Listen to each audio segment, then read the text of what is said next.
Hey, what's up, everybody? It's the UFC 269 watch along. We're watching the pay-per-view with you. I'm here. AJ's here. Freddie's here. Let's do it. Start. Wow. There's no idea. Tremendous. We're doing it big. Oh, yeah.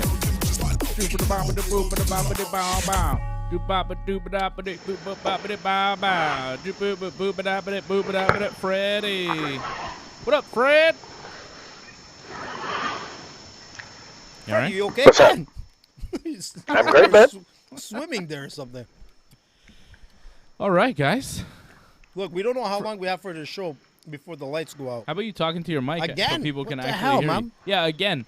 You always want to talk into the microphone when you're doing a show with a microphone. It's not like again. It's just like a constant, you know? So I was gonna say, we don't know how much time we got. Hopefully the winds don't knock out the power lines again. But everywhere where Dave is pretty much black. So it's a miracle that we got the show going. Yeah, there's a lot of power outages around me. It's a little worrisome. I was freaking out. I was driving here. I'm like, oh my God, everything is black. Going down to Dave's place. Get to the studio. I finally saw some Christmas lights. I'm like, oh my God, I think he has power. Thank God, man. Like, what were we going to do if that happened? I don't know. Imagine 269 the end of the year, man, and we get screwed. I mean, It's dropping like an if there's no power, there's not much we could do, AJ. Unless, like, you're much smarter than we think, than what I think of you, and you're able to do a generator out of something. Actually, man, if we're out of power, we're in trouble. Listen, you know what? The funny thing is, Mofo, I have a generator at home, and it's fully charged, man. I didn't even think about that. Next time, in case it ever comes again, I'm gonna bring the thing. I got an actual generator, man. Yeah, I It's don't have a good for, like- generator. If we lose power, there's like a big windstorm outside right now. A lot of people are losing power. If we lose power, you'll know it because the show will end Hold on to your abruptly. toupee, man. It'll end pretty quick. It'll be done. If we man. lose power, yeah, the show will be done. But I don't think we'll lose power. I think we'll be good. We got a big show coming up here, UFC 269. We got a lot of big fights coming up. We've got coming up here first, Howley and Paiva taking on Sean O'Malley. Look at those cool graphics we got. Look at that. Where's that? Let me see. The tail of the tape, what baby. What the heck, man? Wow. So that's going to open up the Moving on pay-per-view. That's opening up the pay-per-view. And then we have, what do we have after this? Kai Kara France taking on Cody Garbrandt. And what else do we have tonight? Jeff Neal, Santiago Ponzinibbio. It's gonna be good. Co-main event tonight, of course, Amanda Nunes taking on Juliana Peña for the UFC Women's Bantamweight Championship. And our main event, Charles do Bronx Oliveira defending the UFC lightweight title against Dustin Poirier. Man, are you gonna talk about like the prelims, the early prelims, like recap that, like with some of the losses? Freddie went down. Freddie so far won and lost at the same time, which I was kind of surprised because I thought that was going to be a definite win by Ryan Hall by submission. There was no other way. I was like, this guy he has to win by submission. But you were saying, Freddie, It was a great fight for Ryan Hall, man. He dominated round 2 and 3, man. Showed that his grappling is something special. Because the other guy was good, man. I'm trying to remember his name, but I was impressed to win the first round by the other guy, and he looked in good shape. And even in round 3, he still had some cardio, but Ryan Hall's grappling just completely neutralized him. It was a clinic by Ryan Hall on how to control an opponent. And yeah, at some point I think he was going for a heel hook, and the guy, to get out of it, I'm not sure if it was legal or whatever. He was like, they were both on their back, and to get out of it, the guy gave a kick to the face to Ryan Hall. So they were both horizontal, obviously, right? I didn't see that fight. They're both laying on the back, and Ryan Hall is attacking the leg. He's allowed to. Like they're both on their ass, basically. It's legal. They're not on their back, but it's legal from that position. It's legal. Yeah, it's legal from that position. And it's not the first time I've seen people like sort of stomp or kick their way out of something that could be like close to a submission. Yeah, to the face. You're not allowed to kick to the face. Only when you're standing for a up. down opponent. You're allowed to. You're allowed to up kick. You're not allowed to Soccer kick. Yeah, but both guys were standing down. That's the thing. Yeah, you Anyways, can't kick a downed opponent in the face. What are you talking about? When you're both down, absolutely. No, you can't. When you're Sure you both down, you can't kick a guy in the can. face. No, you can't. No, you can't. Not It's in not the MMA. Sure, man. No, you It's can't. Just, I didn't see it. I You gotta see can't it. kick a guy But- in the face when he's down, even if you're down. Anderson Silva got disqualified for doing that against Yushin Okami in 2006. You don't remember? Anderson had Yushin in his guard, and he managed to like swing his leg around and kick Yushin in the face while Yushin was still down, and Anderson got disqualified for that. Yeah, but he was on his knees, right? No, Yushin was not. Even if Yushin was on his knees, it would have been better. Anderson was on his back. Yushin was on top of him in guard, and Anderson managed to kick him right in the face. Kind of an up kick, but Yushin was still down, and Anderson got disqualified for that. You can't kick a guy when he's down, even if you're down too. How do you not know this rule? No, man. If they're What are you talking horizontal, about? I'm just trying to think how Freddie was talking. He sort of like stomped himself he's out, attacking sort of a pushed heel him hook. out. Yeah, so he's allowed to, man. It depends if the ref No, allowed he's it. not. Listen, I gotta see it. No, he's not. I gotta see it. Listen, it was Oh. obviously But allowed. anyways, it was just a moment. It wasn't that big of a moment, but I think Ryan Hall was really close to a submission because he had the leg. He was controlling the leg at that point. It was Where against he Derek struggled, Minner. like, he That's who it attacked- was. Yeah, he attacked multiple times the legs like he always do, Ryan Hall, and the other guy Minner was always managing to get his leg out to get the knee out of the hole, if you want. So it was a good fight, anyways. Been impressed by Ryan Hall, and let's see who he fights next, man. Guys are always hesitant to fight him, man. I hope he gets a big name. Listen, man, it's a shame that he was on the early prelims, in my opinion. I have no idea why he wasn't on the prelims. There was other guys on that card where Ryan Hall should have been on, and it would have been exciting to see this guy. He's like, what is he now, 9-2-0, if I'm not mistaken? In the UFC? Yeah.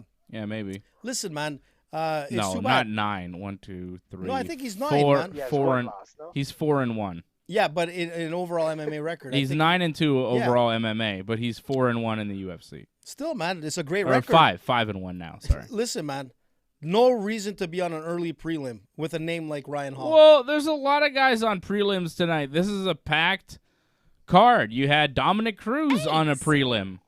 Thanks. Thank you. Dominic Cruz was on a prelim tonight, beating Pedro Munoz. Nice win there from Dominic Cruz.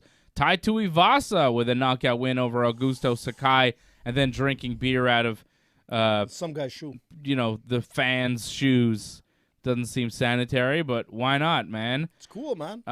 It's something that he's doing. So, yeah, we had some good prelims, and some good fighters are going to be stuck on the prelims. It is what it is. Jillian Robertson in the opener beat Priscilla Cachera with a rear naked choke in the very first round. Tony Kelly with a TKO win over Randy Costa in the second. And then Ryan Hall, decision victory over Darren Minner. Aaron Blanchfield completely all over Miranda Maverick like a wet blanket. Tremendous grappling from Aaron Blanchfield. I was really surprised by that one. Miranda Maverick is a real prospect at 125, and Aaron Blanchfield came in and said, yeah, cool, nice that you're a prospect. I'm going to smoke you. And she went right through her. Beautiful takedowns by Blanchfield. Maverick had no answer and cruises her way to a 30-27 on all three judges' scorecards. Unanimous decision there. Nice fight from Aaron Blanchfield. She's somebody I'm looking at now. I'm really impressed. You beat Miranda Maverick, and you're somebody to watch. Andre Muniz over Eric Anders. Beautiful armbar there in the first round from Muniz. Bruno Silva knocking out Jordan Wright in the first round. Hell of a knockout by Silva. My goodness. Nice knockout by Tai Tuivasa as well. He's now won, I think it's 4 straight by knockout. Pretty impressive after losing 3 in a row in the UFC. Tai is pulling it all together at 28 years old. This guy is a serious threat in the heavyweight division. His striking is on point. He's got serious power. He's got a great chin. But now it seems like he's putting his combinations together. He's more polished as a striker. He's a lot more talented, a lot more refined, and I was impressed with Tai Tuivasa tonight. Another nice win for him. Look out for this guy. Dominic Cruz, comeback victory over Pedro Munoz after getting nearly finished in the first round. Dominic almost got knocked out a couple of times in that round. Comes back, wins the second and third round to win 29-28 on all three judges' scorecards. Really impressive comeback win from the Dominator, Dominic Cruz, using that tremendous footwork and speed to get the win over Munoz. And we just saw Josh Emmett with a unanimous decision victory over Dan Ige.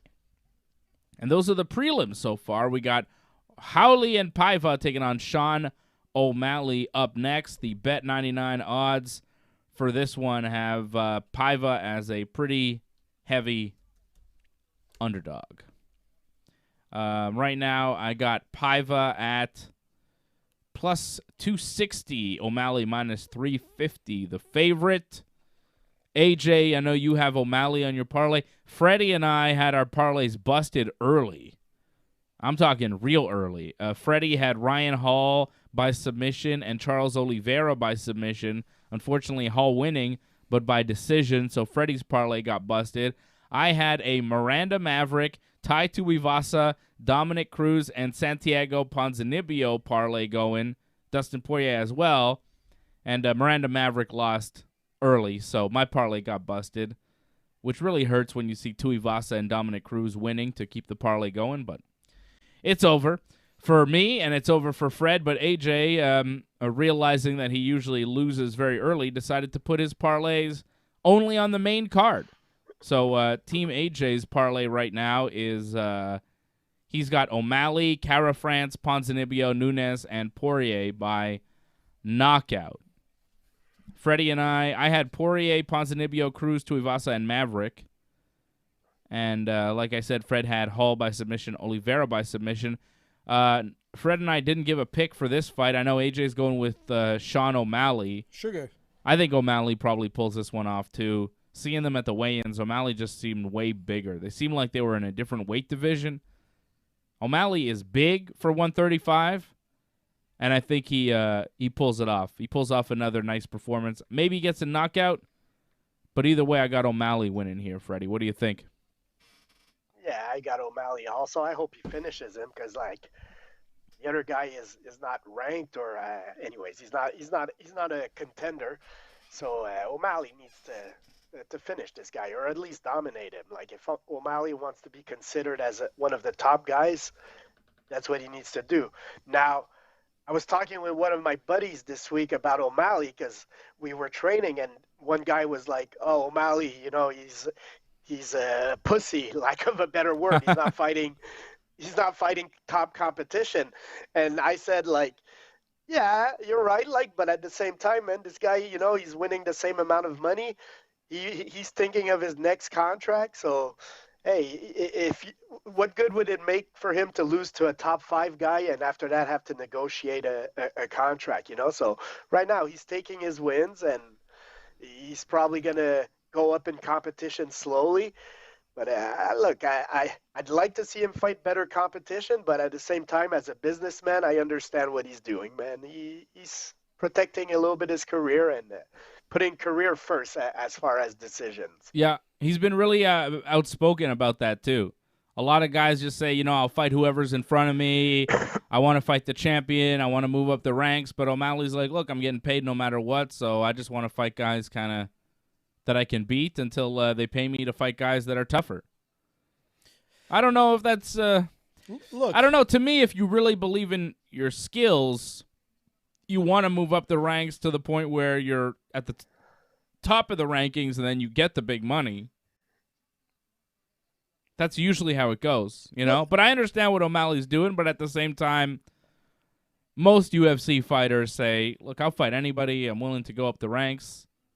If you believe you could be the world champion, that's what you do. But maybe O'Malley doesn't believe he could be the world champion.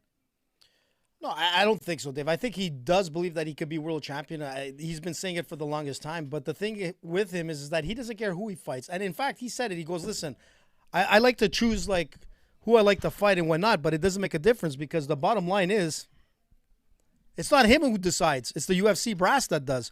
And they put whoever in front of him. And he doesn't care either. Like he said it, man. This guy's a millionaire, and he's not even on the main cards on a lot of fights, obviously in the majority of his fights. But the guy's a millionaire, man. He knows how to market himself. He's got the shtick. He's got the charisma. And he can back it up, man. When this guy fights, man, it's like amazing. His last fight with Montino, man, that was a fireworks fight, man. That was probably fight of the year at one point. Maybe it still is. But the thing is that this guy delivers, man. And you can say what you Remember want. what I called Moutinho? What did you call him? 0-3. 0-3 Moutinho. When's his next fight? There you go. Hey, listen, his next fight is actually in January. He was supposed to fight in October, but somehow or another it got canceled. I think there was some COVID-related thing. But he's fighting again in January or February in the beginning of 2022. Regardless, he deserves a fight. Even if he's 0-3, that guy came out and he delivered, man. That was an exciting fight, and regardless, O'Malley can go the distance. As long as his legs don't give out on him tonight, with Paiva there. But I don't know if he can go the distance with everybody. He can go the difference with some people, but, we'll see. I want to give a shout-out to some people watching us live right now. Shout-out to Miss Brooklyn Lizard out in New York. Shout-out to Lauren out in Côte St. Luc. Shout-out to Grimskull. Thank you, Grimskull. Thank you to Doug Hepburn, who's a member of the team. He wants to know if there were any shenanigans at MEW last night. Full, man. We're at the MEW show last night. It was fun. We had a good time watching Johnny and Jeremy and all our buddies, Eddie, in action. Sexy Eddie, man. Good stuff. Doug Hepburn also says he does the same on Sundays with football. He picks a lot of the late games to keep his bets going. That's you got to, man. It's kind of the Sean O'Malley way of doing things. You're not really thinking you're going to win. You're just trying to hedge your bets. And that's what AJ's doing, and that's what O'Malley's trying to do as well. Look at that hairdo, man. This guy, man, he's got like a pretty good stylist on his team because he comes out in the colors, man. The colors of the rainbow. Indeed. The colors of the rainbow. The colors of the rainbow. Yeah, he's got very colorful hair. What did you mean more by that? Listen, man, everything's cool. I don't know what you're trying to say. I don't think you know what you're trying to say. You're just trying to raise your eyebrows and make a joke. Listen, last night, talk a little bit about yesterday. Well, listen, the fights are starting up, but it was an this amazing fight event is about yesterday. To start here. Here we go, man. Number 1. Oh, you too. Yeah. Come on, Sugar Shack. Sugar Shack. Do it Quebec style. All right, we're about to get started here. Paiva and O'Malley in the first round. Let's do it. There we are. A much taller I fighter. think I read O'Malley. a quote from him where he said he wants to fight Jose Aldo, which I thought was man, Jose Aldo last week looked good, man. I don't know if you want to go from guys that are unranked to Jose Aldo. That's a big jump. But hey, if he ends up fighting Jose Aldo, I'd love to see that. Man, he called everybody. He called out Cody. It almost turned into a fight. This guy doesn't care. Do you see that? Paiva went for a takedown, pushed O'Malley against the fence. O'Malley dodged it. Paiva kind of hit the fence, and a stool tipped over. What? There was a stool that was left, leaning against the fence, and the stool tipped over, and then Paiva kind of looked over what was that? But, that's a serious, The stool shouldn't have been there. No, man, that could have been a serious injury if, you land head first into that. This doesn't make sense. Yeah. Somebody messed up. Well, the stool wasn't in the cage. It was outside the cage. Yeah, but still, that's not supposed to be there. Yeah, it could have still, It's one of their corners that messed up. Look at that. I don't actually have to tell you where we are in the fight. Look, see? It's on the screen. Wow, that's awesome, man. How about it? I love it. You Look like at that, the Fred? graphics, man. I got it. Ringside Report, moving on up. I got 5 seconds on you. Oh, that's all right, Fred. Take it easy there, Freddie. Oh, somebody got hit in the penis. I'm watching boxing at the same time, by the way. Is there boxing happening? Yeah, tonight. Yeah. Vasily Lomachenko there, he's fighting Richard Kami, so I might. Yeah, but that's not going to happen till boxing. midnight, I think, Freddie. Let us know how that It's probably goes. going to be at this. Right now, Tyson Fury's there talking, so. Is he showing an injury? I don't want to see Tyson Fury talking. I only want to see him boxing or singing. Well, yeah, he looks like he's having fun, man. And, I like not him. Tyson, his brother I'm talking about. His he brother looks like sucks. He's having fun. Brother's scared of Jake Paul. Well, that's what I was saying. I thought it was the Are brother. we doing a watch along next week? I say we do it, man. Of rematch. what? For what? For the Woodley fight, For man. Woodley? For the best Woodley. boxer in the world, man. Jake Paul. Hands down. Fred, I thought, didn't you not do the last Woodley one? Now you're trying to suggest we do one for the second fight? I'm less interested in this one than I rematch. was in the first. All right, you want to do a watch-along? Fred, we'll do a watch-along. If Fred wants to do it, I guess we should. I'm blaming you, Fred. Is it Triller or is it Showtime? If it's Triller, I'm in. I'm not sure. Last few Triller events have been fantastic. Triller. The Triller Triad Boxing with Metallica, so good. And then I watched the Versus Triller, Bone Thugs, and 3-6 Mafia. Oh, my God. Busy Bone almost started a riot. Oof. Oh, nice jab from You see O'Malley. that? Straight back, man. Damn. Anybody see that Versus, Bone Thugs, and 3-6 Mafia? Fred, you know who Bone Thugs is, right? Yeah, because they're old. Yeah. AJ, you know Bone Thugs? Bone Thugs and Harmony? Yeah. Sing Crossroads. Crisscross? Nah. You know the song Crossroads. Meet you at the crossroads. Sing the one with Biggie. It's Bone and Biggie. It's Bone and Biggie. Let's ride. I know Crisscross. Let's ride. I don't know about And the get Boys high. and Thugs. So good. Man, that Versus was good. Versus is the best concept in battling ever. It's better than UFC. It's better than anything. We should do a watch along for the next Versus. You know what Versus is, AJ? In the Bible, sure. No. Which one? Oh, man. Nice jab again from O'Malley. Like, Paiva can't get close to him because He's trying O'Malley's to. so much taller than him. He's got a better range. He's got better reach. And, like, Paiva just can't get close to him. And O'Malley just keeps popping that jab. And Paiva's not a good striker, it seems also. Like, Well, Nah, he's trying man. to. He's trying to, Freddie. But the thing is that, like, O'Malley just keeps circling out and picking his shots, and they're landing. The only thing is that his kicks sometimes are getting caught.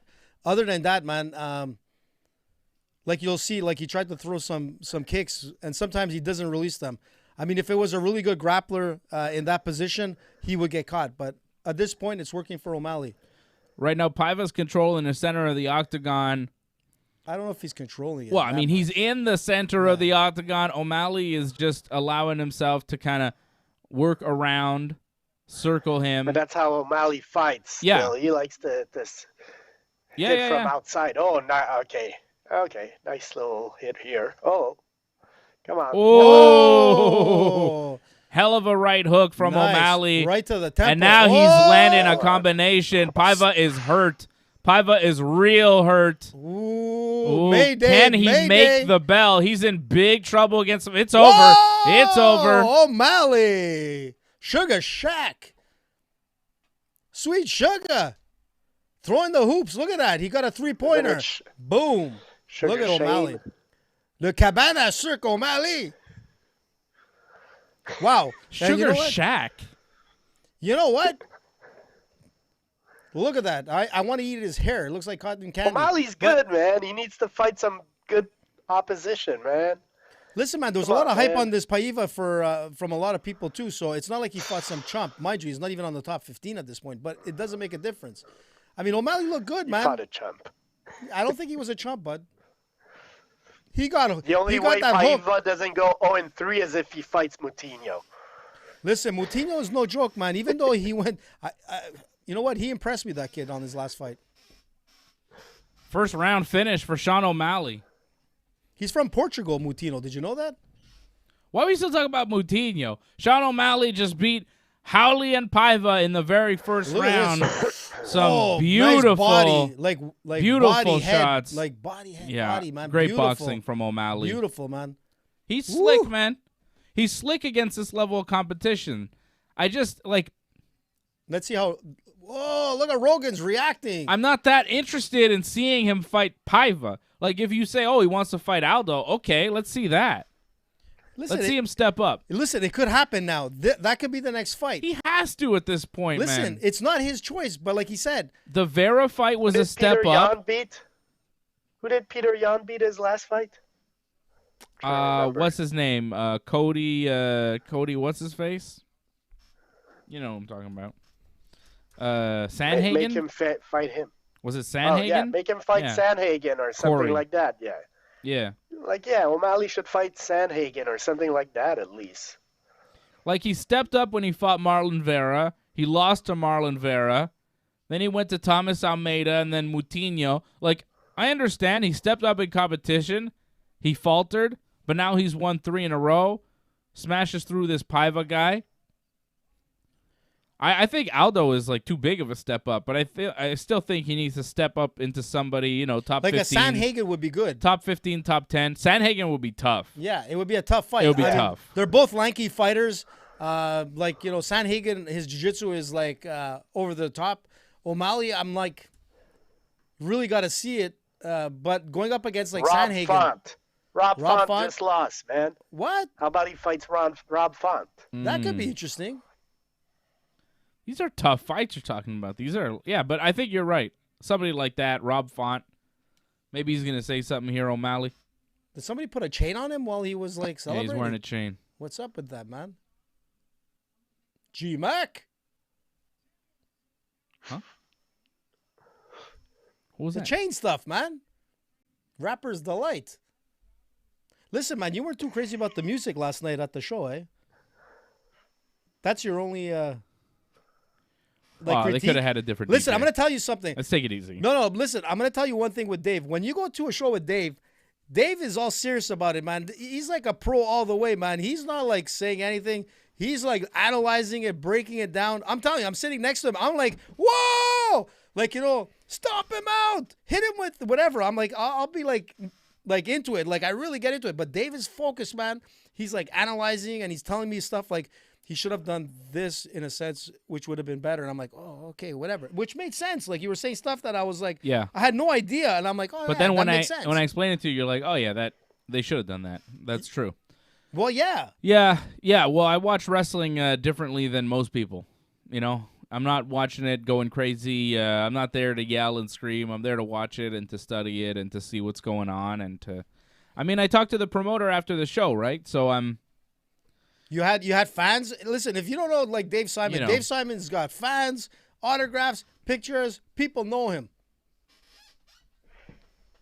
Some people know me, They know him, man. but They yeah, know I him. mean, I want to give a real Oh, listen, and you got to say what happened analysis yesterday. of what's going on in the show and. Listen, man, it was a pretty interesting thing where we got to see the Mountie come back. The Mountie Mountie was was there, there. Freddie. Jacques Rougeau, the Mountie, did an in-ring promo segment with Satino. That was crazy. It man. was We're pretty not cool. the Mounties. Yeah. It's He pretty got good. his man too. Pretty good. He always gets his man.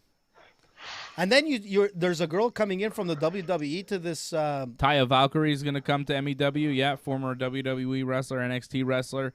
They've got 2.0, who's currently in AEW. They did a little video thing. They're going to come to MEW, so it was pretty cool. Listen, man, it was some really good fights. I enjoyed them, man. I mean, Sexy Eddie with his double hip throw, man, where he sent the Johnny guy win? launching. Johnny won, but you know, Johnny took Eddie out. Johnny was the one who he chokeslammed Eddie off the top rope, and then Johnny's guy wound up winning. Johnny was like in the guy's corner. The only thing I could understand is what happened to Jeremy Prophet at the end. There was like there was I a don't fight know. going on. Jeremy He got was hit doing with a good. cane in the face. What's Tommy Lee doing here on the pay-per-view? Yeah, Tommy Lee is Manuel there. AA. Number Anuel one video, AA. He's Tommy a Lee. Latin global artist. Wow. I don't know who he is. I'm sure Anuel Lucy knows. AA. I don't know him. Double A batteries, man. I only take 3 double A's. Anuel But- double A. I don't know who that is. I saw Mackenzie Dern. I'm surprised AJ didn't lose his mind. I didn't see her, man. You should have Yeah. told me. I was too busy trying to come up with a joke. A lot of people in the house for this one. This is a big fight night. You know, Dustin Poirier coming off those McGregor fights. He's a massive star in the sport right now. Connor. Massive. I'm sure Come on, Connor's watching this. Oliveira. No. Freddie, you lost now, so forget it, bud. AJ's going to win I'm a this. fan of This is Oliveira. AJ's parlay, man, to win tonight. Dave is out. Freddie is technically out. Yeah, unless they well, went with the straight win. With, My parlay may be busted, but we're all still going to win money when Dave's single bet, super bet, long shot of the night, big time Dave, big time bets. When Juliana Peña shocks the world and stops Amanda Nunes tonight. Juliana Peña, the Venezuelan vixen, about to become the new UFC champion tonight. And new. Follow the yellow brick road. How you like them apples? How you That like ain't the happening, apples? man. There's no. How do you like the apples? Fucking right. PR Mark was with us last night. I'm so hyped for that fight, guys. Because, I mean, if I'm right, I'm going to lose No, my mind. You're not going to be right, dude. You know that. If I'm wrong, I'll just leave the show for the main event. In shame. Listen, man, I was going to say PR Mark was with us last night. I was hoping that he could come on the show tonight, but PR Mark. He's unbelievable, man. He took some amazing videos. Freddie, you got to see this guy. This guy was taking videos when the big, what's his name, Buck, came flying through the ropes. The guy's only 425 pounds. Falaba. He nailed Mark. Falaba. He hit the cage or the I guess the barriers, and PR Mark went flying in a chair.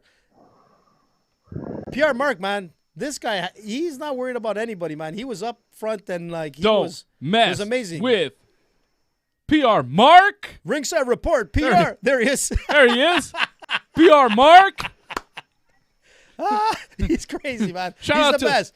Shout Best out to PR Mark. guy. Hey, listen, man. PR Mark, man. Coming to a city near you. Look at Big Dave with the mean face. Look at Dave, man.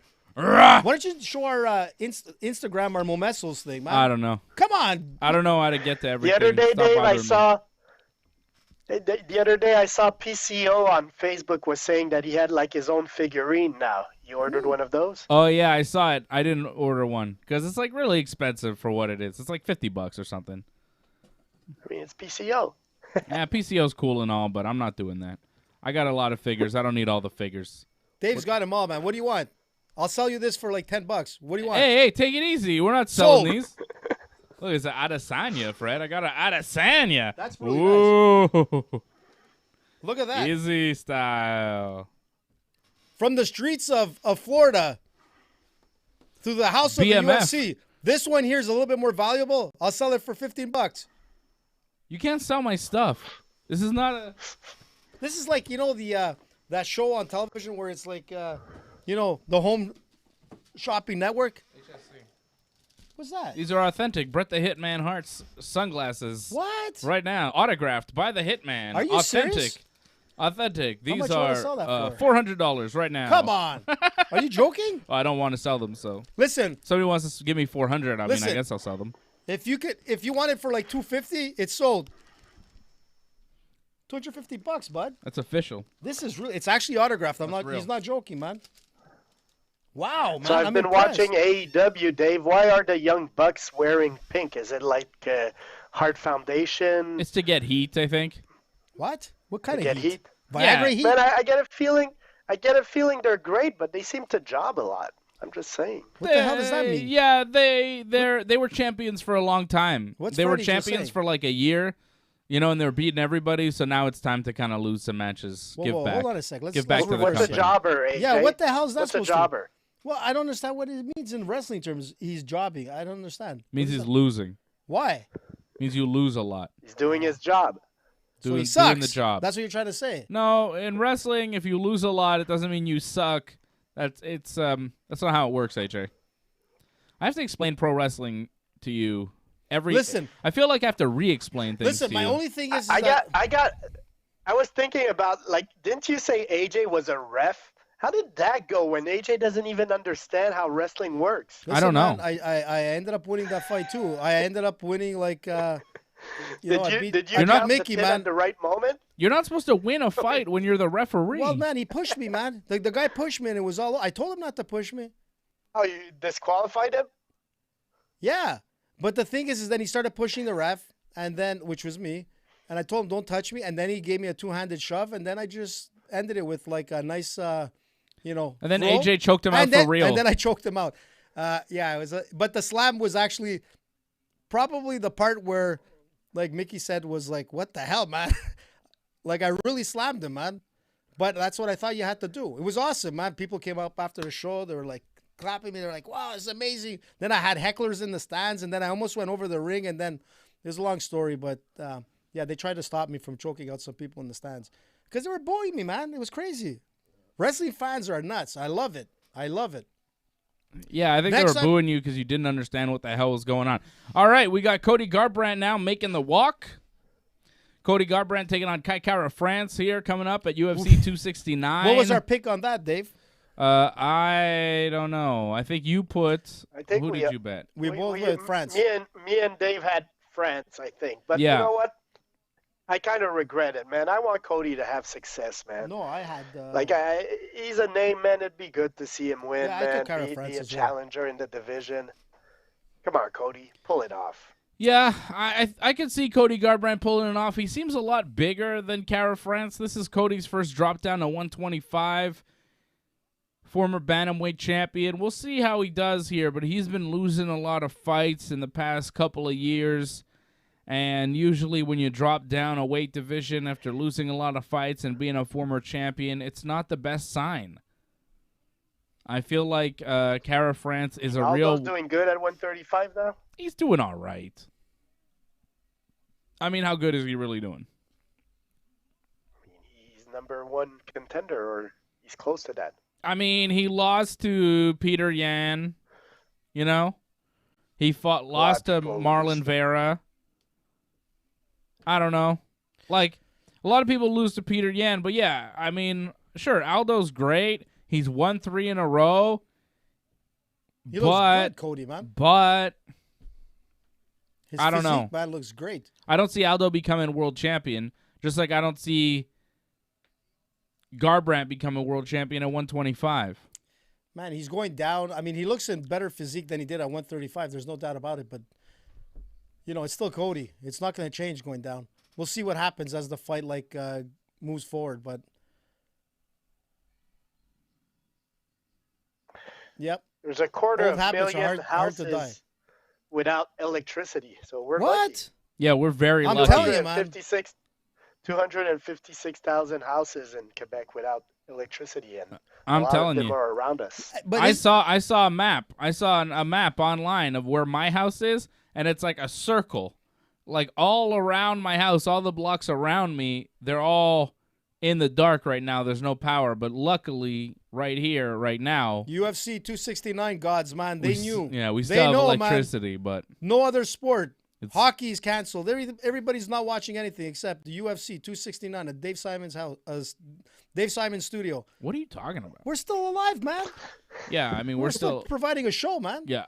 We're Listen, still alive. We hope you all have power. Hope you're not losing power watching us tonight. And if you are losing power, or if you think you might lose power, charge your phone now so you can keep watching us on your phone. or listen to us on Spotify or iHeartRadio. We're not on Spot. This show's not on Spotify Yes, right now. it is. It's not on Spotify. Not this show, no. It's not Oh. live. It's not live on Spotify. Do you understand how podcasting It's okay, works? It's okay. Same thing. This is the thing. I do all the work for the Spotify and the podcasting and all that stuff, so AJ doesn't actually know how any of it works. I'm the one doing all the stuff. AJ's request. I know that it ends up there because I listened to it. Yeah, you know it ends up there. You just don't know how Dave makes it happen.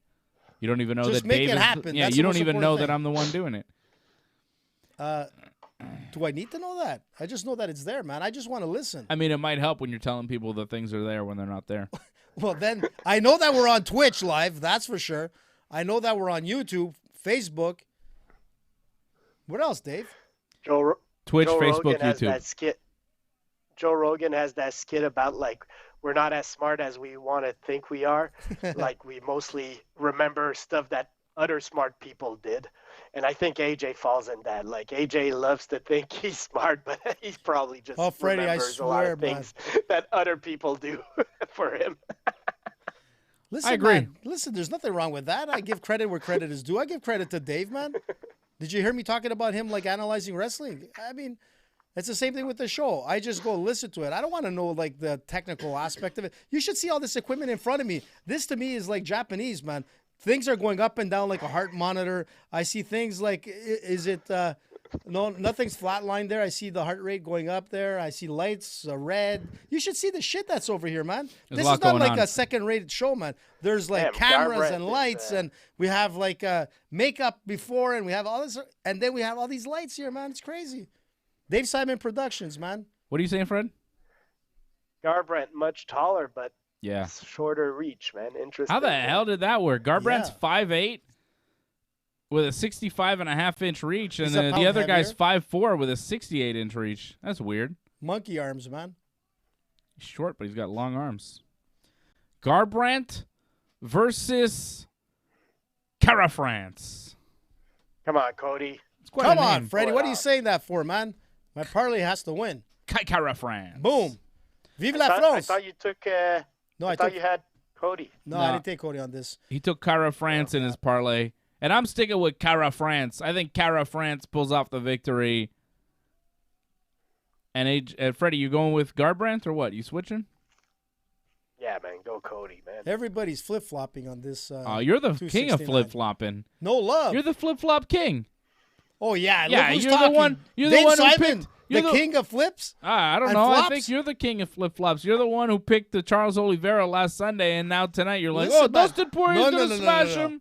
Listen, I put that on Monday. I said we had a week to probably change your mind, but you flip-flop like on the same night, man. Incorrect. Oh, yes, I'll go back in our archives. I'll find Go it. back. Yeah, go. You don't know how to go back in archives. What are you talking about? I'll get PR Mark to do it. That's why I got I'll call that your guy. bluff. I'll call your bluff. You don't know how to go back Doesn't in matter, man. archives. What I can't do, I get people to do that know what to do. PR Mark. All right. Herbert Dean is the referee. Put the picture of us at Momesso, man. Why don't you chill People out, wanna see man? subs, Why don't you man. chill out? I want to see it. Why don't you chill out? All right, here we go. Fight's Here we about go, to start. Garbrandt and Kaikara France. Oh, is that Hale Berry in the front row, AJ? What? It is Hale Berry. Your friend Hale Berry? Who's she with? Cheech? Where's Chong? Here we go. Here we go. The counter on?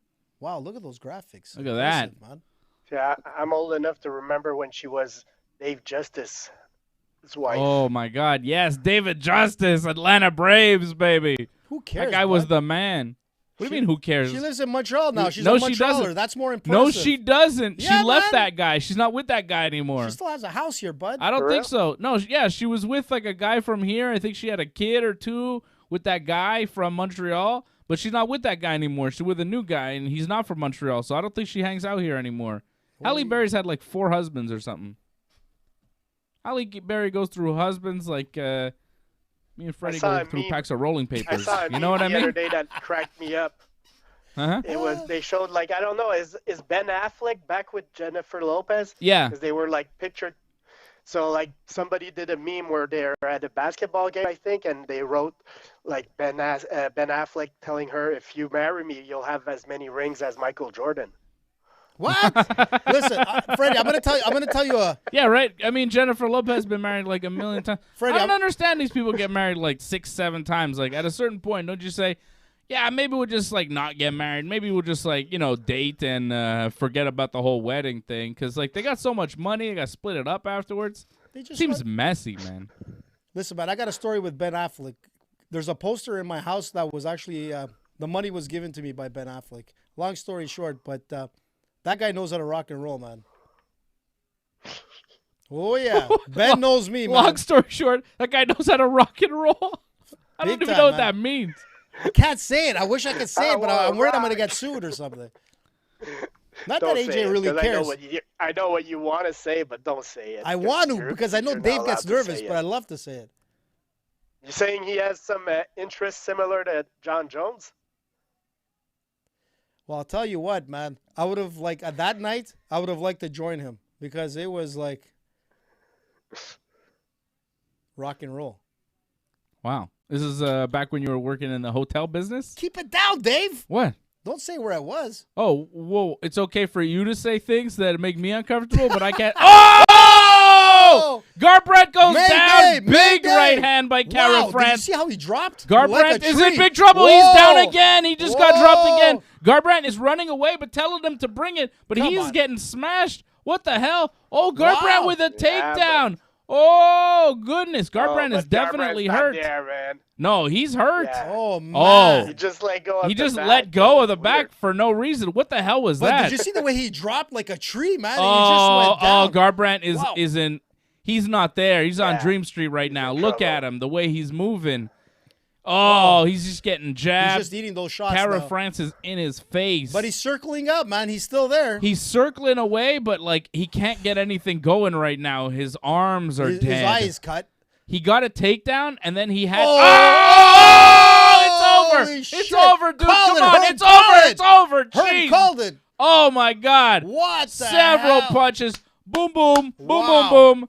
Garbrandt goes down. Man, It's over. First round knockout. Cara he France. cut him like a tree, man. Did you see those shots? Ooh. He threw like 6 shots on the mark, man, from the body to the head. Actually, Herb Dean should have stepped in like maybe 2 shots earlier because he was done. But holy smokes, man. Wow. Cara France. Vive la France. Cody, man. I'm telling you, man, Cody is done. He's done, man. He's done. That's what happens. It's always going to be the same song, the same story. You go from 135 to 125, but it's the same Cody, man. He'll start off good, and this is how it ends. It's done. I think, his stay in the UFC is probably when you're a champion. I mean, when's the last time a champion in a weight division who lost a championship went to another weight division and became champion or had any kind of winning record even in that division? Well, look at this fight. You know what I mean? Like, it's hard, man. If you didn't know he was a champion. If you're a world champion in a division, you lose your championship, and then you're like, I need to get out of this division. It's a bad sign, man. It's not a good sign. Nope. You know what I mean? Well, like, Frankie Edgar was a 155 champion, right? He's had some success at 145 and 135, but not great success. Aldo, I think, is probably the best example. Like, he was a 145 champion, went to 135. He's had some good success. He's been like a championship contender. It's all right, but you look at, like, Joanna Jędrzejczyk, she was champion. She tried to move, I think, up in weight. It didn't work. Chris Weidman, same thing. He was champion, lost the belt, tried to move up in weight. It didn't work, lost a bunch of fights. Like, when a champion loses their belt and then changes weight divisions, it's a bad sign. It shows you, like, oh, I don't think I could be champ. It's a loss of confidence, in yourself. And it's like, we need to change it. We need to go somewhere else. Maybe this wasn't working. Maybe I need to go. And now Garbrandt, you look at him, he has lost now 5 of his last 6 fights. He's done, man. He's lost 2 in a row. And of those 5 fights that he's lost, now 4 of them are by knockout. 3 of them in the first round. Crazy, man. Dillashaw, Munoz, and now Kara France all knock him out in the first round. But not only did he get Garbrandt, knocked out. he got knocked out, but he got smashed. Like, he got destroyed, man. He got knocked out several times in that fight. Well, he went down like 3 times. This is your first drop down to 125. Like, look, the problem is his first drop to 125, maybe he needed a tester fight. Kara France is no test. He's legit. He's not like, oh, easy, like, oh, I'll be able to beat him. Kara France was on, like, a good streak, man. This guy's won a bunch of fights. Yeah, he's lost some here and there. Brandon Moreno, the world champion. This guy went 3 rounds with the world champion. He got submitted by Brandon Royval, who, Royval's got a hell of a guillotine. Shit happens. But other than that, he's winning all of his fights in the UFC, and he's legit as hell. He's coming from that good camp out in Australia. He's legit, man, and this was a tough fight for Garbrandt. This is a really tough fight for him, but I didn't expect him to get stopped like that. The fact that he got stopped like that makes me think, oh, maybe it's over. Like, my impression, after seeing him lose that fight, he's done. Yeah. It's sad. Yeah, it's sad, but that's just my, no disrespect to the guy. Lovely guy. You could kick my ass for sure. But I'm just saying, at a high level in the UFC, I don't think he's got it anymore. No. Look, his physique, like, coming into this fight, he has never looked better. I mean, if you look at him at 135 and you see him at 125, man, the guy looked in shape. The only problem is that if you were looking at Cody for the first time, you wouldn't realize that this guy was a former champion. He didn't even look like he was in the same class with Kara France. He got taken apart. He wasn't just beaten. He got, like, dissected, man, like, in every facet of this fight. And when Cody went down the first time, he dropped like a tree, man. And then, like, honestly, Herb Dean should have stopped the fight. You see, like, over here, Dave, like, he got, like, uppercuts where the fight should have been ended because he was actually out on his feet. And you know what? It's unfortunate, and I totally agree with you. It's sad, and I think this is the end of Cody. We're probably going to see him in another organization. And you know what? My parlay's still hot, dude. AJ's still on a run, man. There you go, baby. But you know what? Like, honestly, I knew he was going to lose, but I didn't think he was going to lose looking this bad. I didn't think it was going to be like this, man. Cody came out of this fight looking like he can't take a punch anymore. He can't take a punch at 135. He can't take a punch at 125. It's not good. It's not good. His chin didn't look like it held up anymore. Patrick C. Hamilton dropping that lucky 777 super chat. Thank you, Patrick. Appreciate you. Mackenzie. There's Mackenzie with her man, AJ, and her daughter. Show some respect. I was going to say, Misha Tate with that hair. Oh, look at Misha. She looks good. Yeah, she looks. Hey, she looks a little bit like Cyborg. She looks a little. Oh, there's Hail Berry. Ooh, Hail Berry looks like she's been on a bender. Hail Berry looks fucked up, no? Doesn't she? Like, look at her eyes. Her eyes look like she's been smoking that good shit. No, she looks high as fuck. She looks like she's John Jones style. Halle Berry looks like she just smoked a blunt. You see her eyes, bro? She looks high as fuck. She does, man. Who's the guy that was with her? I think that's her new man. I She's thought always it was got. Cheech, but he looks. You wish it was Cheech. I wish it was Cheech. He kind of looks like Cheech. But that guy, man, Halle Berry looks so high. Her eyes are like all squishy and shit. Yeah. There's no doubt about it. Oh my man. God, those some low eyes she's got going, all red and shit. Hail Berry. Ooh. Patrick C. Hamilton says it's almost time for our fight, Dave. Hell yeah, Patrick is going with Team Dave. He's going with Juliana Peña. Is gonna bust up AJ's parlay. Is gonna bust up the night. It's gonna bust up some money. It's gonna bust up my bank account. We're gonna get big money tonight. Let's go, Juliana. Pat, you should have went with Team Let's AJ on this. go. Freddie will be done a back. side bet. Freddie's Freddie, gonna, where you going, Freddie? He's gonna go be like Halle Berry. Halle Berry, Freddie. No, Halle Berry, I think, is going more John Jones style. Nah, man, I think she's high. Because if you're high off coke, your eyes bug out of your head. If you're high off weed, your eyes kind of lower. Believe me, I know about being high off weed. But she looked happy there. She looked like she was enjoying the yeah, fights. if you're high off weed, you're usually happy, man. It's fun. Was she eating a bag of chips there? You want an I didn't edible? notice. It would have I been got funny. edibles around here. You want to eat some weed? Huh? Nah, don't worry about it. Look at Ngannou. Oh, my God. It's the Ngannou Cyril Gann commercial. Cyril Gann is going to win for sure. Let's put some money on Cyril right now. I'd put some money on Cyril right now, it's baby. his destiny, man. Can we put money on Cyril? What's the odds? Man, you should have put money on Cyril from the beginning when we said he was going to be a future champion. That was like, how many years ago now? 3 years and a half? Even. Some people have Cyril as a plus 100 dog. Ooh. Oh, my goodness. They're yeah, crazy. Let's do that. Give me that. Give me that money right now. Does Bet99 have it up? I'm going to throw some money at Bet99. Go to Bet99.com. Use our promo code RINGSIDE. You take advantage of our promo code.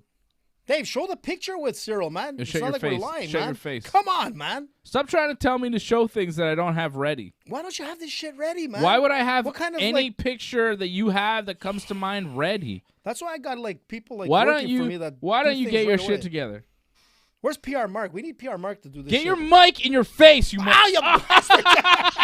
I just got fucking Cara France in the face, man. Yeah. I think I'm bleeding. I hope so. That was a good shot, by the way. Sorry. Body, head, body. Like, Yeah, but talk to your. talk man, about nobody- Tommy Lee Jones nobody in can like hear in the you, stands. man. It's like I feel like Pamela Anderson for a moment there. You wish.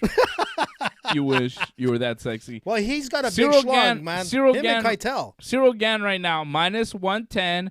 Francis Ngannou minus 112 over at Bet99.com. You could take advantage of a minus 110 Cyril Gann right now for UFC 270. Let's go. Let's do it. Let's go. I'm going with that. I like Cyril big time. Listen, man. Cyril's going to win by decision, too. You think so? Oh, yeah. Yeah. Actually, you know what? Francis isn't going to sleep. Francis is too tough for that.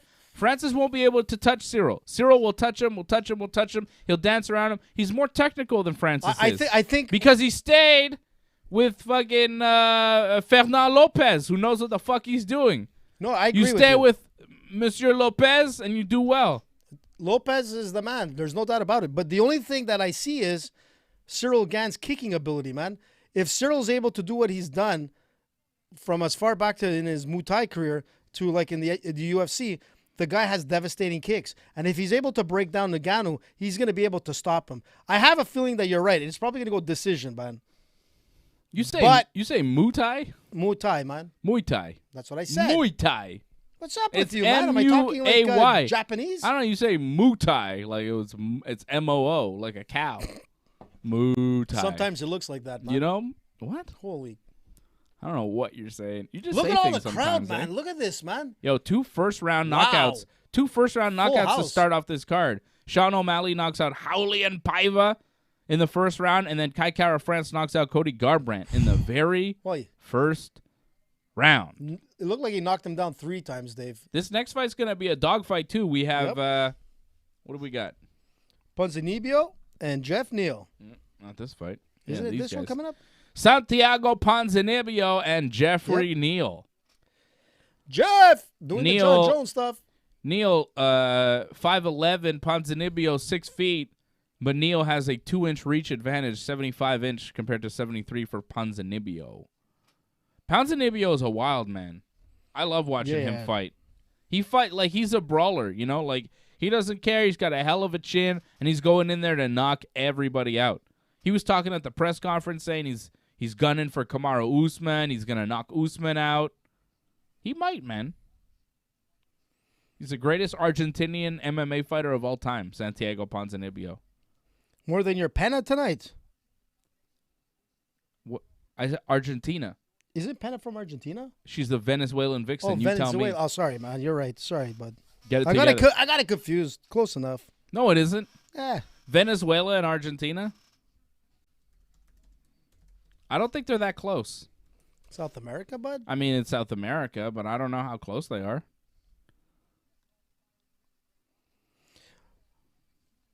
It's gone the other way, man. A lot of people are going with Jeff Neal on this one. They're actually at opposite ends of South America. Let me see. Here. Here's a little history with Dave Simon, Professor Simon. Let's do some geography lessons right here. There's Venezuela. See? There's Colombia. Oh, Colombia. Guyana. Everybody knows Suriname. Colombia.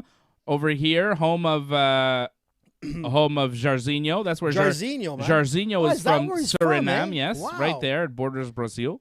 And then you have Colombia, Ecuador, Ecuador. Peru, Bolivia, man. Paraguay, Peru, numero Chile, uno. Uruguay, and all down here, Argentina. Whoa! What? Down here. Thank you, Patrick. Where's Brazil? Right, look how Brazil's big Brazil huge. is, Yeah, man. Brazil is Look most at of that, South man. America. But you said Venezuela and Argentina close enough. Oh, I thought it was mean, close not enough. really. Not really. It's walking Venezuela's distance, up no? here. It's not. I mean, you could walk. It would take you forever. But yeah, it's not. It's not that close. It's not that close. Freddie, did you get the Oh, whoops. the little Hey, Fred. Professor Dave Simon? We just man. did geography lesson because I said Santiago Ponzinibbio was the best fighter ever from Argentina.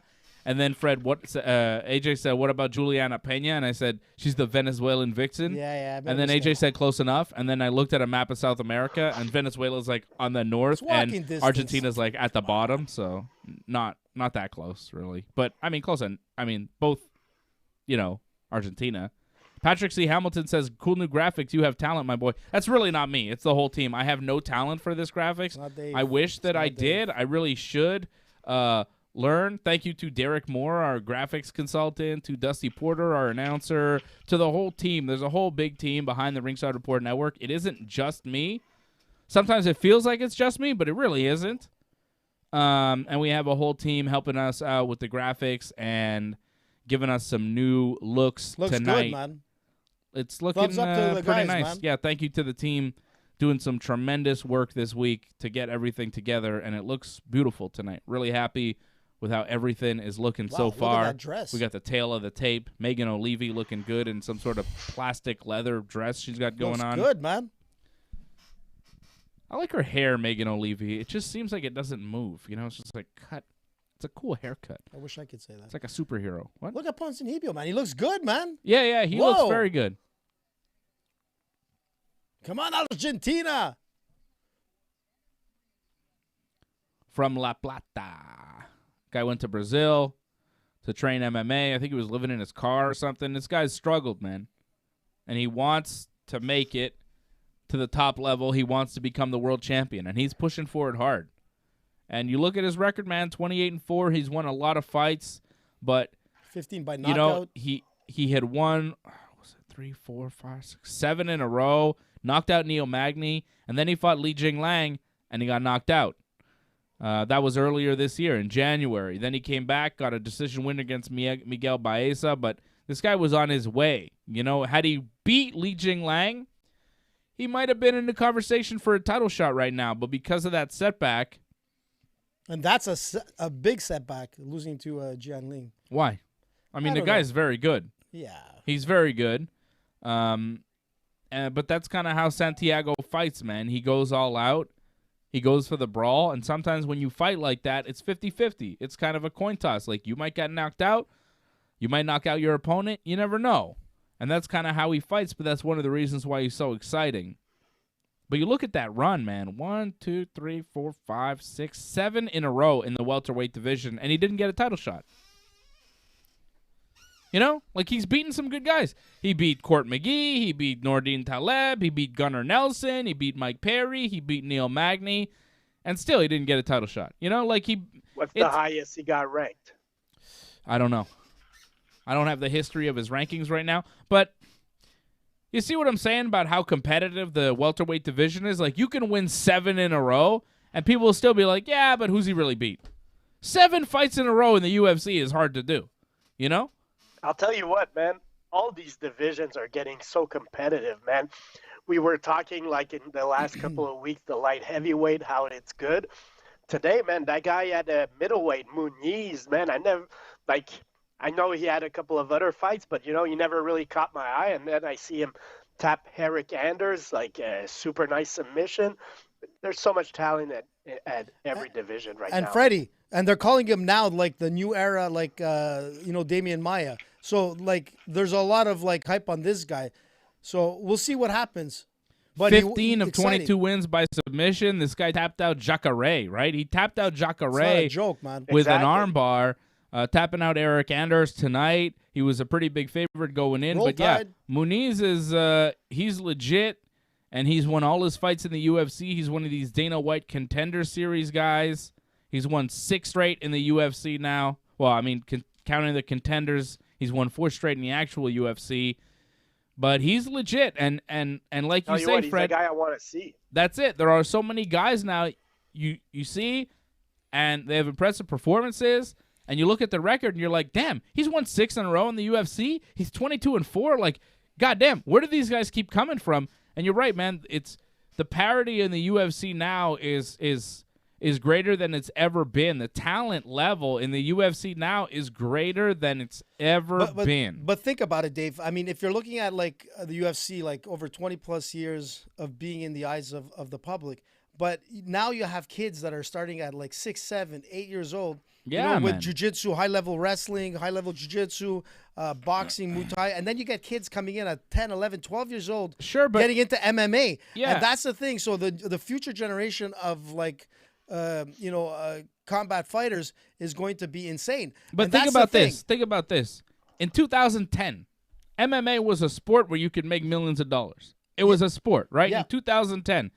Take an 11-year-old kid in 2010. Today, he's 21. It's crazy, today man. some of these kids, like we saw Erin Blanchfield. Yep. She's 22 years old.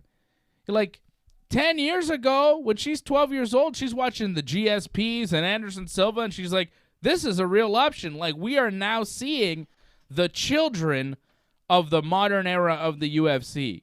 We are seeing the kids that grew up watching the fights that we were watching in our 20s and teens and 40s for you. Quiet.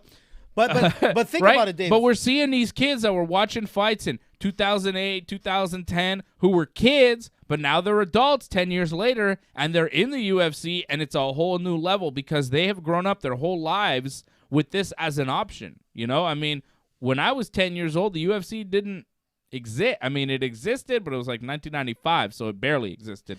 Definitely wasn't a way to make millions of dollars. Definitely wasn't on ESPN. It wasn't a sport. You didn't see Halle Berry smoking a blunt ringside. You know what I mean? This was not a thing that was mainstream, but now it's a mainstream sport, and you're seeing the effects of the mainstream sport. And Here we go. And you know what? And there's some fighters that are actually fighting guys that they watched growing up. And that's why it's insane. It's like in hockey, watching Gretzky and then having the opportunity to play with him. It's mind-blowing. And that's the thing is that guys like Cody that are getting knocked out the way they did tonight, like in the UFC, it was pretty much common. If you lost 3 fights in a row, chances are you're probably going to be on your way out. I think it's going to be difficult for guys like Eric Anders tonight that lost. It's going to be difficult for Cody that lost because there's such a depth of fighters, man, that you know what I mean? You're not constrained anymore like you have to. There's so many great fighters coming up that you don't even know about yet.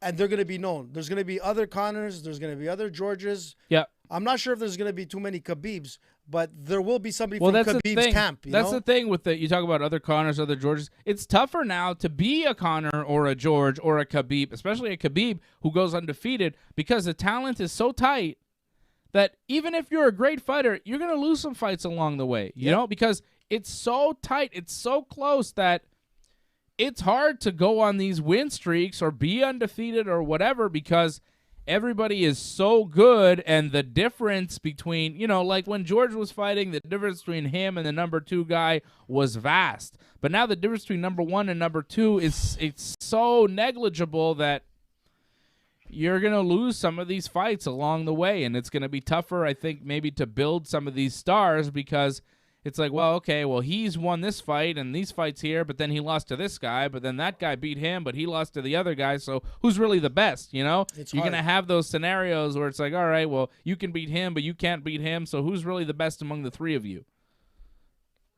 It's tough, right? Those discussions are very subjective. I'll tell you what, though. I'm trying to remember who said this recently. Khabib, man, one of the greatest fighters ever. Excellent. Guy only has like 5 title defenses or 5 UFC title fights like in his career. If he would have kept fighting, maybe, he's not undefeated. So like you say, man, it's a hard sport to stay undefeated, man. Khabib is the exception. The other guy that's the exception is John Jones. And even him, man, if he can, like right now, I feel like John Jones is vulnerable, man. He might have a legit loss, especially at heavyweight against some of these big guys, man. I could see John Jones having a legit loss on his record maybe. So, yeah, it's a tough sport to stay undefeated, man. Give me Jones and Stipe in 2022. Let's see it. That's what I want to see. Santiago Ponzinibbio and Jeff Neal right now. They're complaining about some eye pokes. What was going on there? Was Neal poking him? Yeah. Like they both sort of look like keeping their hands open. Yeah. The ref had to warn them both. Ponzinibbio's landing a little bit here. He got staggered a little bit at one point, but he shook that off. Still kind of feeling each other out. Nobody's landed anything significant.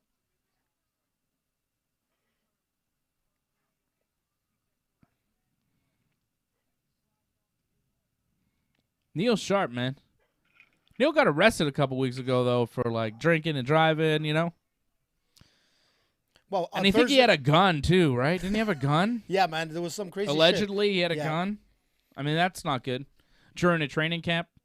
Well, one of the main reasons I picked Ponzinibbio. Neal's on a hell of a streak. He's a hell of a fighter, and he's looking good right now. But the fact that you get arrested during a training camp for drinking and driving, it's not a good sign. But he's looking good now. Yeah, maybe it was his day off, man. Yeah, I guess. Go out to a day off. I guess. Get drunk and drive and shoot things. Yeah. No, I don't think you're allowed to do that, Fred. Do it. No. John Jones was doing it a lot. Jeff Neal. Yeah. Ponzinibbio's starting to put it on him, though. Ponzinibbio just landed a couple shots that seemed to slow Neal down. Neal took a deep breath, and he seemed a little hurt. We're almost near the end. We're almost at the end of the first round here, and it's been tight, but I think Ponzinibbio's starting to get some momentum. Oh, he got another eye poke there, Dave. Another eye poke? Yeah. Man. Oh, he's calling it. What's happening here? I think Ponzinibbio needs some time because... Yeah. They were about to start, and then he just kind of That was a ball kick. It was a ball kick. Was it? Oh, yeah. Yeah, Neal kicked him right in the penis. Oof. The sausage got squished. I could see, like, Ponzinibbio has a bit of blood coming off the eye. I thought it was that eye poke, but no, it was the squished nuts. See, here's the problem with our clock. See our clock? Yeah. I don't think I have a pause option. Oh, so when you get... You see, I don't think I can pause the time. So now we're in a break in the action because Ponzinibbio is trying to recover from his penis getting kicked. So we're still in the first round. I know our clock says that the first round is over, but I don't think I have a pause function for the clock. It just starts at 5 and then it counts down. So if there's a break in the action, our timer will be fucked. Oh, Ponzinibbio firing. Maybe something to think about for the next time with our clock. Yeah, maybe a pause of the clock if possible. I'm sure there is. Might wow. Something Ponzinibbio, the team could work on. I think he's upset, man. He's just throwing bombs right now. He looks cut, Ponzinibbio, just above his right eye. Oh, that's it, man. Strong finish by Ponzinibbio. He won that round, in my opinion. But no, he won it. He just fired off there. The last, like he you was have him in your parlay. You have him in your parlay, so your judging is a little wonky. I'm trying to be as fair as I can. I mean, Ponzinibbio won that round, in my opinion. Freddie, you could. I mean, honestly, which is not fair. as fair as you can't is not As fair as I can. Yeah, man. it's not that fair. You know. I think Ponzinibbio probably won the round, though. There you go, man. What the hell? What do you mean, what the hell? That's what I said, man. I thought he won the round. But he does have that cut. You see it, Dave? Uh-oh. Neil's deciding not to sit down, man. He wants to stand. He wants to stand. Drink his water. Yeah, Neil's not sitting. He's standing in the corner. Here we go, round 2.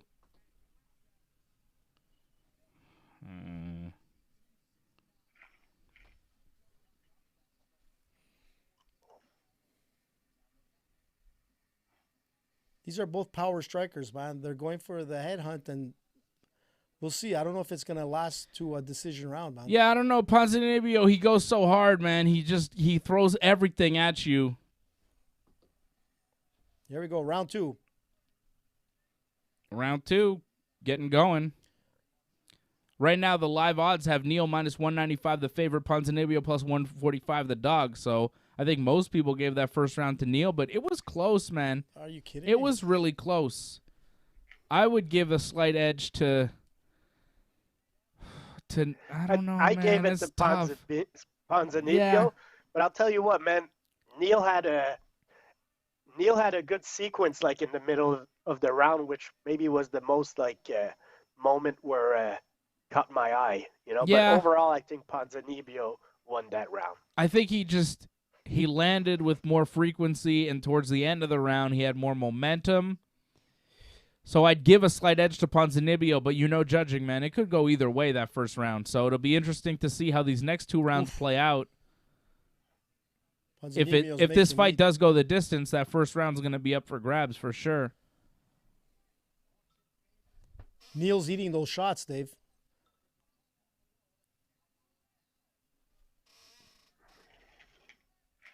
I just got word that there's a pause function on the countdown, and we will have it for UFC 270, guys. Nice. All right, so Very important. we're working on it. But Especially so when- far, I mean, look, we got the time going while the fights are happening. It's awesome, man. Unbelievable. The technology on the Ringside Report Network. Don't forget to support the Ringside Report Network. Hit us up on Super Chat. Join the Ringside Report Network. Go Smash to that button. Join.ringsidereport.net. Like the video. Subscribe to the channel. Share it. Share it. Tell Wear your it. friends. Our merchandise. Merch.ringsidereport.net. We're hooking it up. Ponzinibbio is putting it on Jeff Neal here. Oh, shooting for going a takedown. oh, Interesting. nice.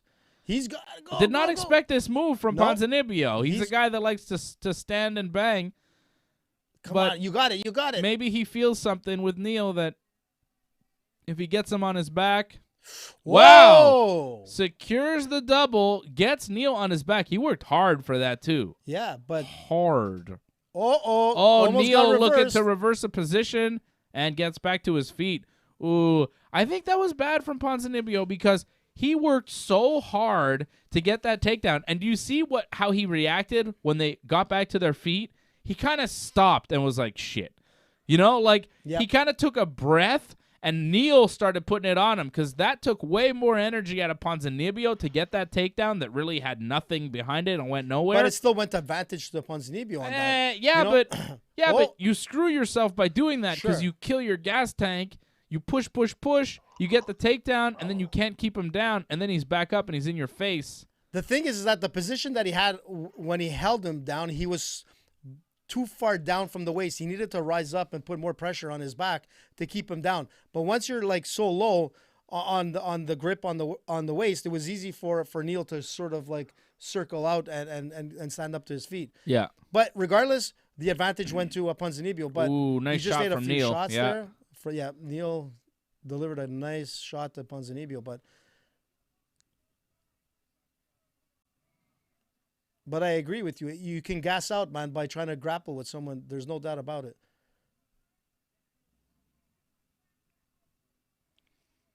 Let's see what happens. Let's see if he goes for another one. Jeff Neal's one of these guys that flies under the radar in the UFC, you know? He's quietly putting a good record together. He's lost 2 in a row, but he's 13-4, and he's in there, you know? He's a legit top 15 welterweight. But Ponzibbio's coming back, firing back, getting his shots on. And he went for that single again. Wow. Yeah, I don't know why. I guess he's... Maybe he feels he's losing standing up. Maybe he feels he's I got don't a think better... so. Oh, I mean, he just ate a serious shot. Yeah, he just... What? Was it finger in the face? Was it a finger poke? I don't know. It looked like What a happened? straight What's he saying jab. there? And now he's yelling at the ref. Why is he pointing at the ref? He's pointing at his opponent. What's going on here? I think he's calling him out. He looked like he took a straight jab. It didn't look like an eye poke at all. He's bleeding from the nose. He's bleeding from the eye. nose. I'm not sure. Oh. I don't Ponzinibbio understand. looks upset here. He can, Oh, nice shot from Yeah. Ponzinibbio, but Neil right back in his face. But he didn't throw anything. He just marched forward. Yeah, but you see, like, it doesn't affect him. Ponzinibbio's got heavy hands. What happened there? Man. Yeah, I think he slipped. I think it was a slip. Yeah, Oh, because there was nice nothing leg thrown. kick from Ponzinibbio. Wow. All right, that's the end of the round. Good round. Good round, man. Listen, the only difference in this round for the edge to Ponzinibbio was that takedown. Other than that, man, it was really, really close. But I think the takedown gave him that slight advantage. I got Jeff Neal winning that round. I don't know what you're talking about. How? Well, how does a takedown give an advantage? Man, he took him down for half a second. it Neil doesn't matter, reversed man. it and got immediately back to his feet. But I'll say still, Neil. the I think advantage. Neil landed far more punches and was in control of the round. Fred, what do you think? Oh, hold on. Where's Fred? I don't have Freddie, volume from what Fred. happened to Freddie? Freddie, wait. Oh, I got no Fred volume. Freddie. Uh-oh. Uh-oh, Freddie's talking. He doesn't hear us either. We lost Fred. Hold on. Can you Well, hear us, Freddie? Give us a thumbs up. Hold on. Maybe it's something with us? Uh-oh. Freddie, can you hear us? Thumbs up. I don't. Oh, he can. He Yeah, can hear Fred us. can hear us, but we can't hear him. Maybe something happened with your mic, Fred. What's going on? I don't know why we can't hear Fred. Give us some sign language, Freddie. Oh, that's weird. I wanted to know Fred's thought on the round. He was yapping away there. I saw him.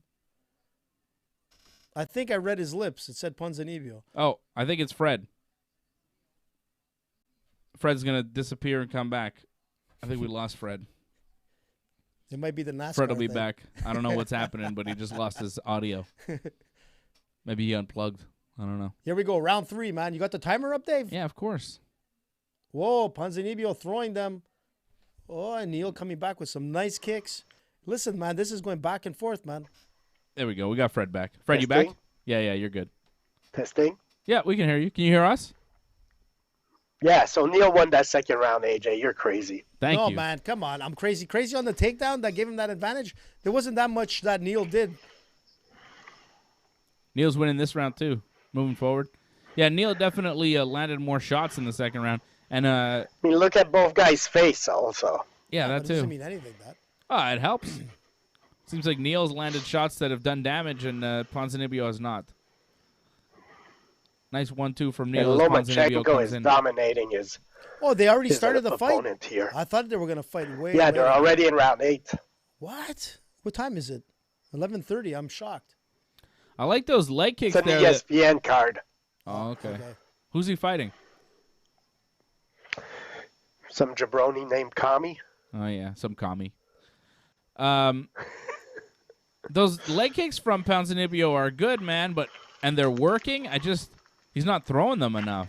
Well, you can, They hurt Neil, man. They are. You can every see time him. he hits him, like Neil kind of stops in his tracks, but Ponzinibbio going back to the punches. Oh, he's just Neil opening. definitely has some swelling and a cut under his right eye now.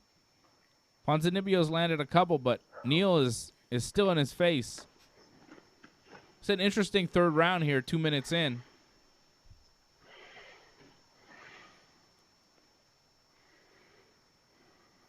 But he's getting in with that jab straight down the pipe. so Oh, far, I think most of us have the fight. I mean, most of us that, didn't pick, don't really have a dog in the fight, don't really care. Fred and I, the impartial judges, we have it 1 round apiece here. So this round should determine the fight. Fred and I gave the first round to Ponzinibbio, second round to Neil. AJ giving all the rounds to Ponzinibbio, but But listen, this I said it round's was looking close to second. This round's looking good for Ponzinibbio. Neil looks like he's slowed down a little bit. I think those leg kicks have maybe hurt him, like he's not moving as well. And Ponzinibbio's landing some good punches. Well, you and can Neil, see it's his left leg. yeah, Neil's having trouble connecting. And Ponzinibbio, every time he comes in, he's landing his shots now. This has been a Ponzinibbio round. This is big. And it depends how the judges scored that first, because that first was close. But Ponzinibbio right now, for me, is winning. Heavy hooks, man, by Ponzinibbio, throwing the body shots. And if he keeps going for that left leg, I'm telling you, his left leg, man, you can see it. It's just like... That was a good 1-2 combination from Ponzinibbio. Like, Ponzinibbio seems like he's got more gas left in the tank right now, which is surprising. Oh, there goes that kick again, another man. nice kick. Oh, Neil follows up, though, with a big jab. Oh, got him there, man. Wow. This is nice, man. This is a good third round, man. Both of these guys are going for it. Oh, Ponzinibbio got wobbled there. Was it a punch or was he a little off balance? I don't know, man. It looked... That was weird. Yeah, it was weird. I have to see it again. Oh, They're firing, man. This is the firefight I was expecting between Neil these two. Neil is doing better just now. Oh, that was a good punch from Neil. Oh, there's another. Yeah, Neil's starting to come back here with about a minute left. This is a tight round now. Ponzinibbio was in charge. Now Neil's coming back, but here comes Ponzinibbio. Wow. Oh, nice combination. 4 punches from Neil unanswered. And now Neil in the past. Oh, wow, he slapped him there. He slapped Ponzinibbio. I'll tell you what, I think Neil is winning this round now because, man, the last minute and a half he's been... Yeah, he's throwing them. But is that enough? Is that enough to win the whole round? Oh, now he's really landed. Those were some solid punches. I think so, man. And it matters more what you do late. Authority. Yeah, I think it matters more what you do at the end of the round than what you do at the beginning. No, absolutely. Especially in the third round. It's the last impression. Oh, let's go. But here comes Ponzinibbio. We are in the home stretch here. But I believe Jeff Neal has stolen this third round and probably the fight. Oh. Ooh, nice shot from Ponzinibbio. He's still fighting, but I think throw it. He's not quite done enough. Whoa. Good fight. It's going to be a tight decision, man. It's going to be real tight. Oof. It's going to be real AJ's tight. parlay is on the line, man. Am I moving forward or is that the end, man? But that inside leg kick, man. You see how he took him off? Like right off his feet. Oh, but Neil responded with a nice head kick. Did you see that, Dave? Oh. That was a hell of a fight, man. Both guys took some serious damage, especially that third round. They both opened up and were looking for the finish. Who's that in the front row? Is that Ghislaine Maxwell? Is she already had a person? What? I don't think it's her. Jizzy. It looks like her, though. The lady who looks like Ghislaine. That's not somebody you want to look like. Listen, man, I want to see the book with all the names in there, man. Are you Ghislaine Maxwell? No, I'm somebody else. I'm Jizzy to you, baby. Listen, man, I want to see that Getting book. jizzy with it. You don't want to know. It's disgusting, actually, what happens if you get jizzy with it. Good God. What happened? I should have said that. Positive. I just want to say it wasn't my fault, man. I didn't. I know it's me. So it's all me. It's on me. This sorry. one's on me, man. Yeah, I know. Usually it's on you. You start talking about pissing in the shower, and it's usually a Fred thing. But then all of a sudden, Dave brings it. And we were talking about that yesterday. Usually you would think it's either me or Dave that are like the blacklisted of like this whole show. But Fred actually, is the most controversial. Exactly, man. Fred is the only one who's been banned from MMA promotions. He's been social feeds, kicked off Twitter permanently. Like, Fred is the most controversial member of the team. He seems like the most mild-mannered. Me and AJ, we're wild. We do crazy things. But Fred, you are the king of controversy. Yeah, and we love it, man. It's we not love us. it. Freddie's the king. It's tremendous. We're gonna call him like Freddie Banned, man. I like that you've been banned by Twitter permanently. All right, so I have this fight 29-28 for Jeff Neal. AJ has a 30-27 Ponzinibbio. Fred, I think you have a 29-28 for Neal. Let's see what Buffer says. What did the judges say? With that bow tie.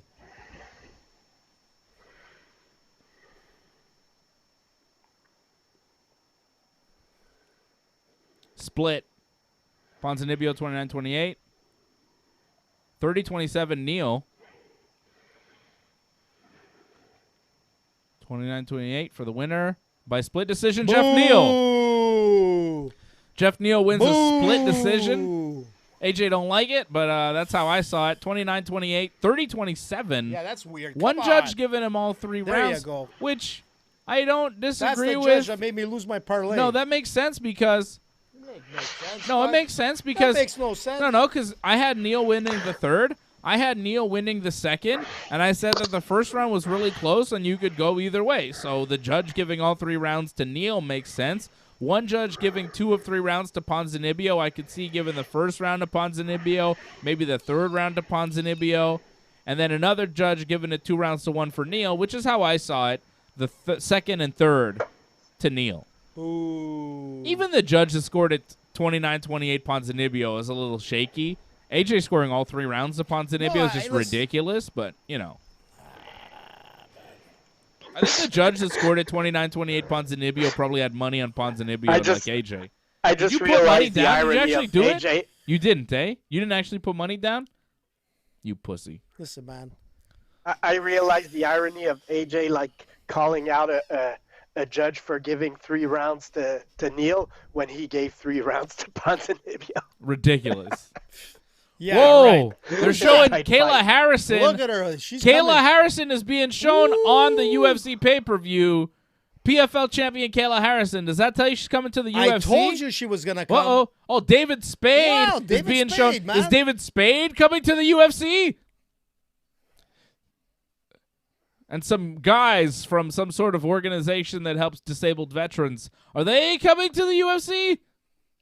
They're there, man. I don't know. David Spade, man. That guy is funny, man. I'd like to see him versus Kayla Harrison right now. Let's just do it while we're waiting for the next fight. David Spade versus Hale Berry in a blunt smoking contest. Go.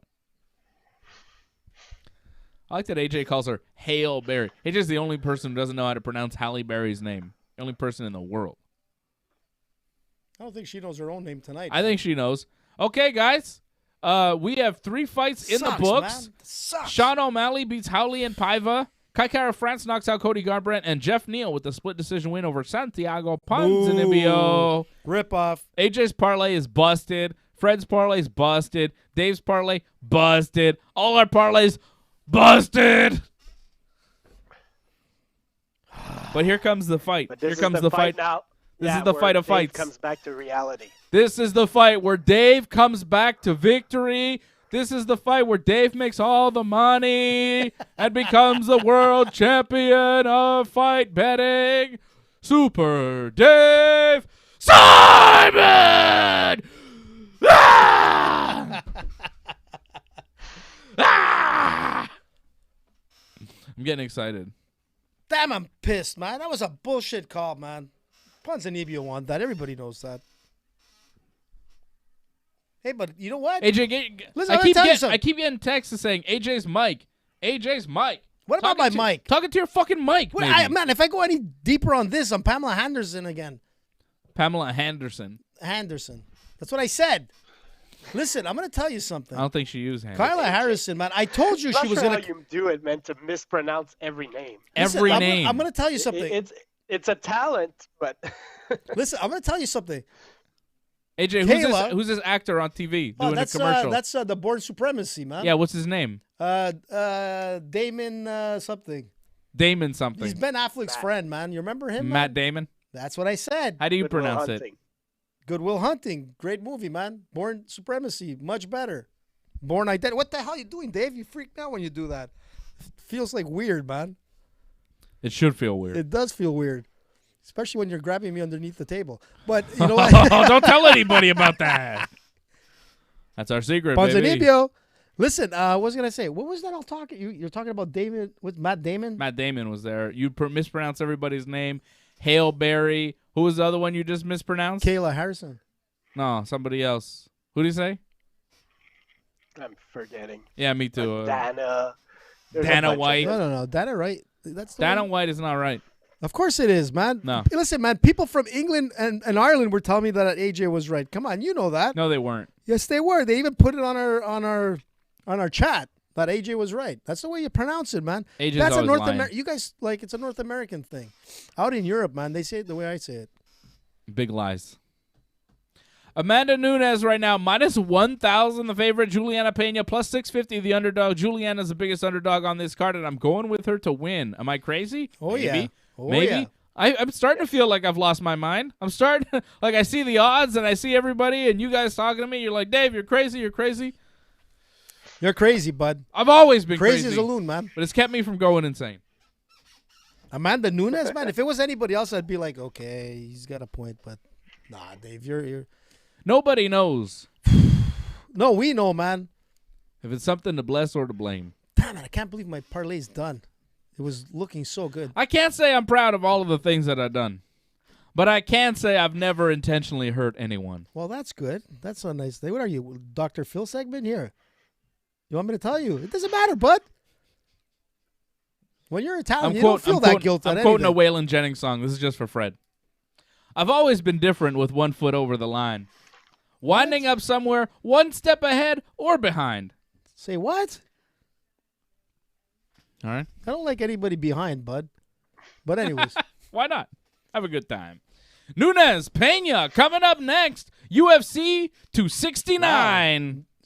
The Vixen is nice. This is the UFC 269. Ooh. You're supposed to 69. It's the UFC 269. What's up with that 69? He's back out of jail? Takashi? Yeah, I saw him Yeah, he's with been like out of 4 jail. bodyguards. That guy must be really short, man. How tall is he? 4'11"? Well, his bodyguards are like 8 feet tall. I think that's the Jesus, difference. man. You think so? Yeah. He needs those bodyguards too, that Takashi. People want him dead. A lot of people. Like all the gangsters that he snitched on to get out of jail. Man, don't You be a should see that. snitch. You should see that documentary on Tekashi 6ix9ine. It's Oh, good. I like to see it. Yeah, it's a good one. I saw the Biggie one, so I'm going to move on to 69er. I've been watching this Ronald Reagan documentary series. It's pretty good. The actor. I think it came out last. He was a president too of America, Oh, yeah, the president. and like a racist, like a very serious What? racist, like terrible, like Dave, just awful. What are you talking about? Watch the fucking documentary. You'll see. He's awful. He's really horrible. Some of the things He that got said shot, bud. and did. Yeah, well, whatever. Maybe he shouldn't have survived because he was a real What? dick. Jesus. Yeah, We're fuck going to get all Ronald kinds of Reagan. hate mail now. Ronald Reagan can suck my dick. Fuck what? Ronald Reagan. Dave, what the hell are you talking about? He's an asshole. Dave doesn't know what he's talking about, ladies and gentlemen. He fucked people over real bad, man. He's a real piece of garbage. He was a terrible president, terrible man. Fuck Ronald Jesus. Reagan.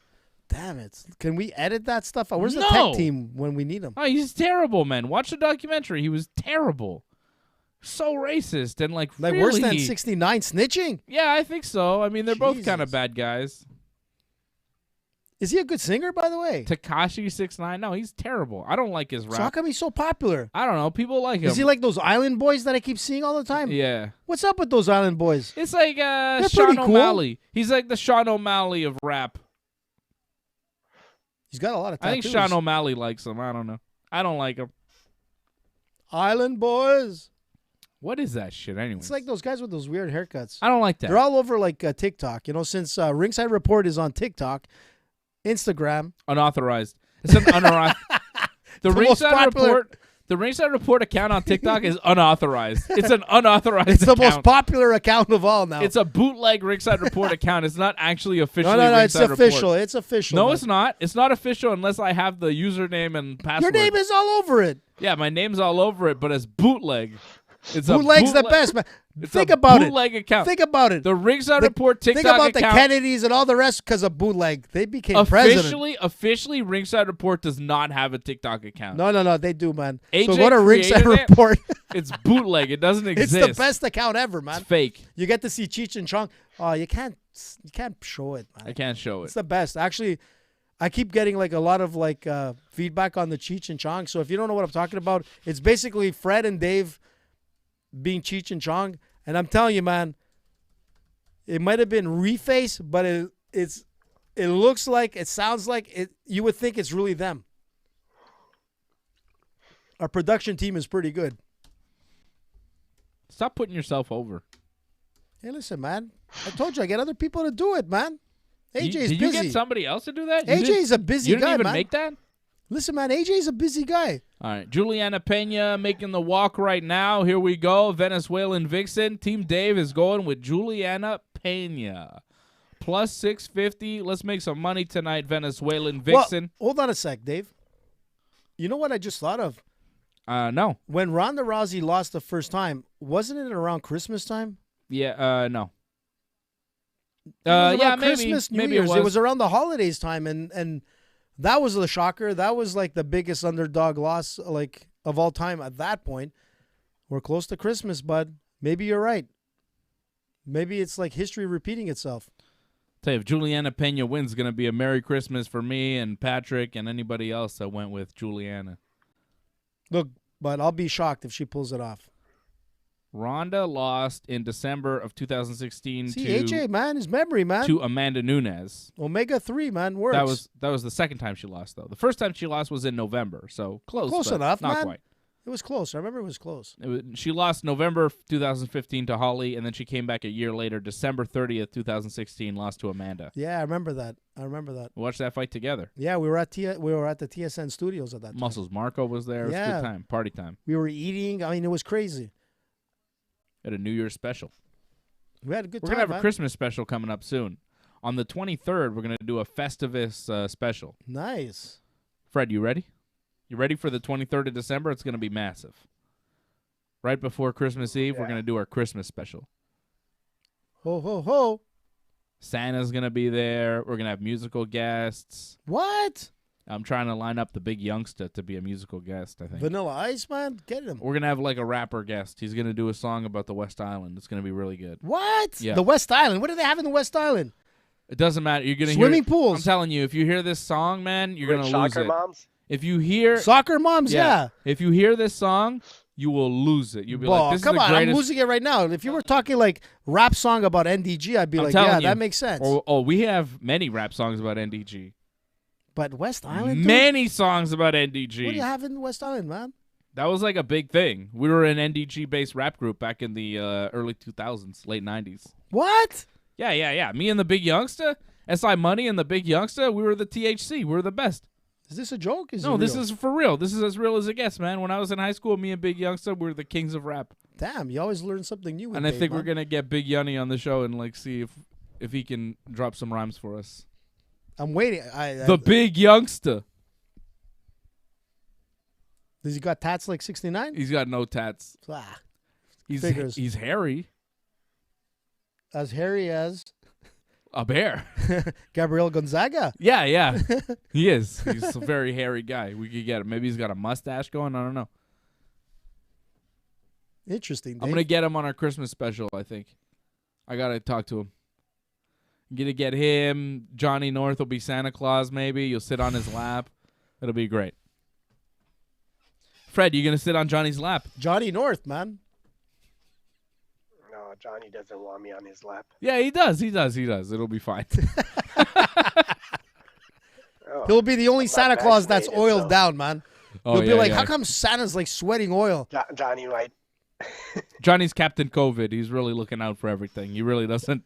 He's done a great service in Montreal. Johnny was pretty much banned by Legault, Valerie Plante, and all the rest. I mean, he actually got banned. I mean, plus he was like the but king that's only because he was tweeting to them in He English. was like, in he English. was Captain COVID. It's not because of what he was saying. It was the language. They didn't like it, so they banned him. No. It was because of his video and all the things that he kept like bombarding them with.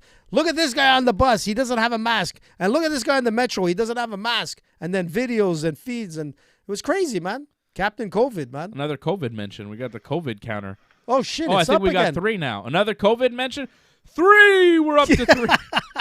Man, we're talking about too much COVID. Amanda Nunes is making her walk here, getting Vaseline put on her face so she could absorb the punches that she will definitely take from Juliana. The good thing is she does not have COVID because she's fighting tonight. She doesn't have COVID now. She had You to know how many cancel the tests fight. they get, these girls? She had to cancel the fight in the summertime. She had COVID. Yeah, she did have COVID. You're right. I know. Her legs look a little skinnier than usual. If you have COVID once, you could get it again, right? Well, Is that pretty the much. deal? That's yeah. I you don't can really get know it. how it works. It's like kind of like herpes.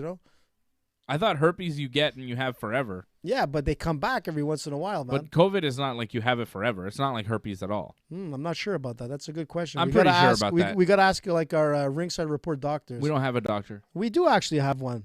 I told you. Oh. We've got a lawyer I can call to consult. Wow. We have a Actually, legal team. that's a good point. We'll bring it up. It's like the chicken Amanda pox. Nunes, Juliana Peña. Here we fucking Oh go. my God, here we go, man.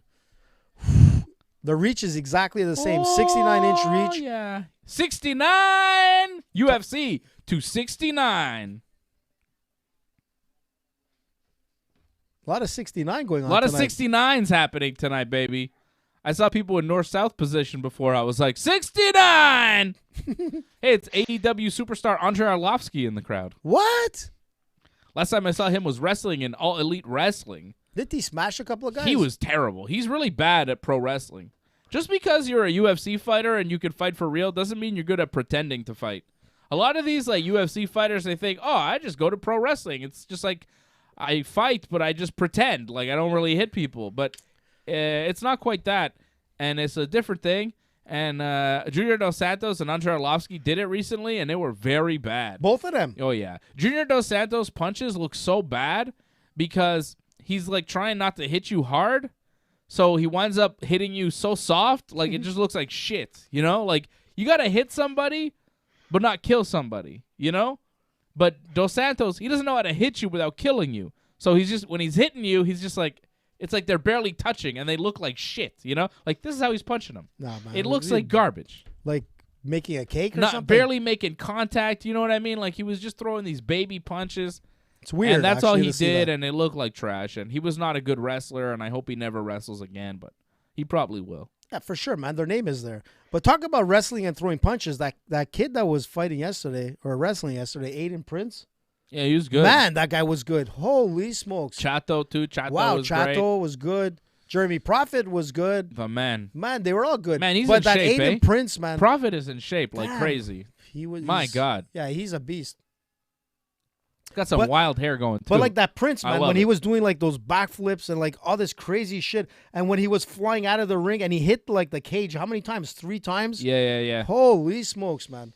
Some athletic guys in pro wrestling. yeah, but man. pro wrestling and MMA is two different things, man. It really is. Just because you are an athletic pro wrestler doesn't mean you could be good at MMA and vice versa. You know, just because you're a good MMA fighter doesn't mean you'll be good at pro wrestling. I mean, look at, CM Punk, Well, he did okay. Come on, let's he give was him some not break, good at man. MMA, and he's very, very good at pro wrestling, Junior Dos Santos, former UFC heavyweight champion, very good at MMA, not so good at pro wrestling. It just shows you how special Ronda Rousey and Brock Lesnar really are, because they're really good at both. Like, really good, I mean, Brock say is what the you want best, about man. Brock as a UFC fighter, but he became champion. He beat some legit guys. He did lose some fights, but he did win some big fights, too. The Carwin fight, the Couture fight. More the Carwin fight, I think, because people forget how impressive Shane Carwin was at the time. Yep. And Shane Carwin whooped that ass in the first round, and Brock came back. So I think Brock is a great example of a guy that can cross over real well. Ronda Rousey did great, too. When her MMA career was done, she went into WWE and was awesome.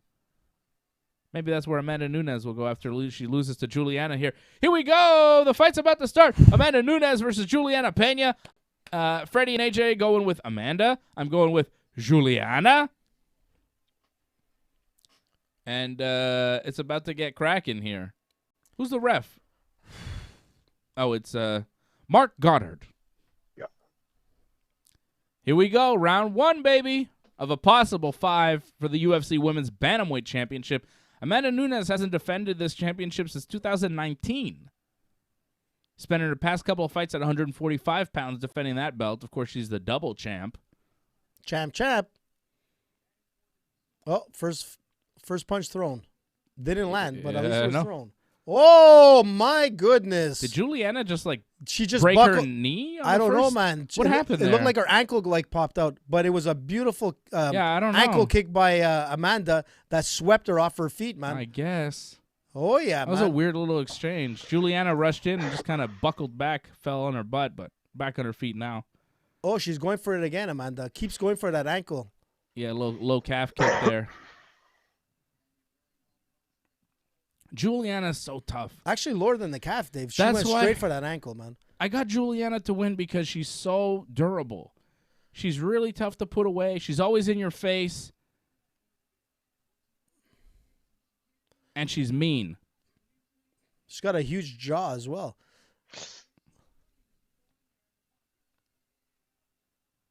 She's not Whoa! as mean as Amanda. Amanda's super mean Amanda. too. Amanda just dropped Juliana with a jab, I think. Juliana now on her back, Doing bicycle kicks here. throwing some kicks. It's not going to help, man. Just throw those ankles out. Amanda, there we go. Here we go. Watch this, boys. Boom. Like I said. Ooh. And be careful. Be careful. Oh. Amanda now tried to jump on Juliana on top. Now Juliana back to her feet, looking for a single leg.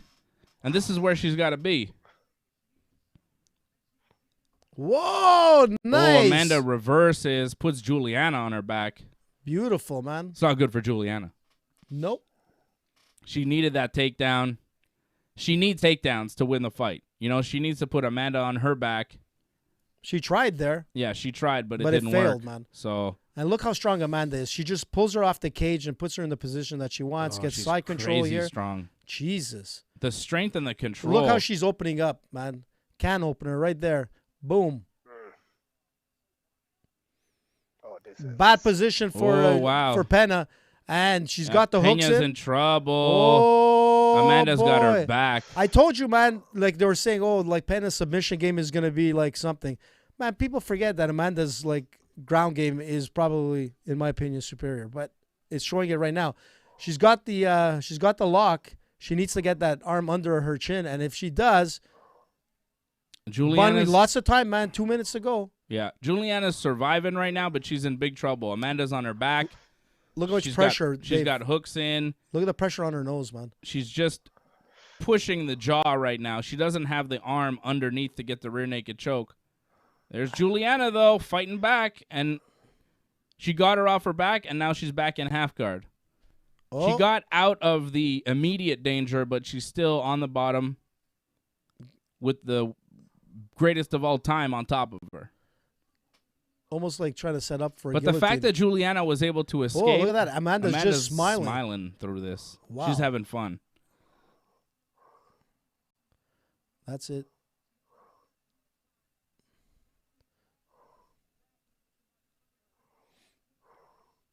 It's interesting here from Nunes.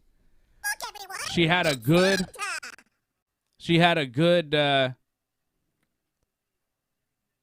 good back control here, but not able to finish. Juliana's surviving right now. Angelo dropping a super chat. He thinks Angelo! Nunes is winning. Oh, yeah, absolutely. And everybody's going to come out and be like, oh, I told you Nunes is winning. Listen, yeah, man, it's all it's- right. She's a fucking minus 1,000 favorite. Like, Listen, but it's picking not her over. picking her is no great accomplishment, you know? Like, I'm not impressed that you No. think Nunes is going to Listen, win. but it's never over till it's over, right? Like, right now, Amanda's And winning there's this Juliana. fight. She's working for a Kimura right now. Trying to. She's got half guard, and she's looking for the Kimura. She's trying looking to to pull pull it out. Well, she's... I mean, Amanda's got to be careful here. Like, Yeah.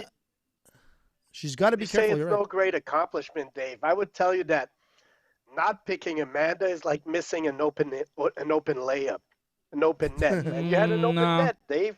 Like How a can you penalty, miss it? like Nah. a penalty kick without a goalie, and hitting Yeah, the crossbar. pretty much. No, but if you pick a minus 1,000 favorite, you can't really brag after. It's like, oh, I told you. It's like, all right, well. Oh, that's it, man. First round, like mauling. But you know what? She had the opportunity to get the RNC.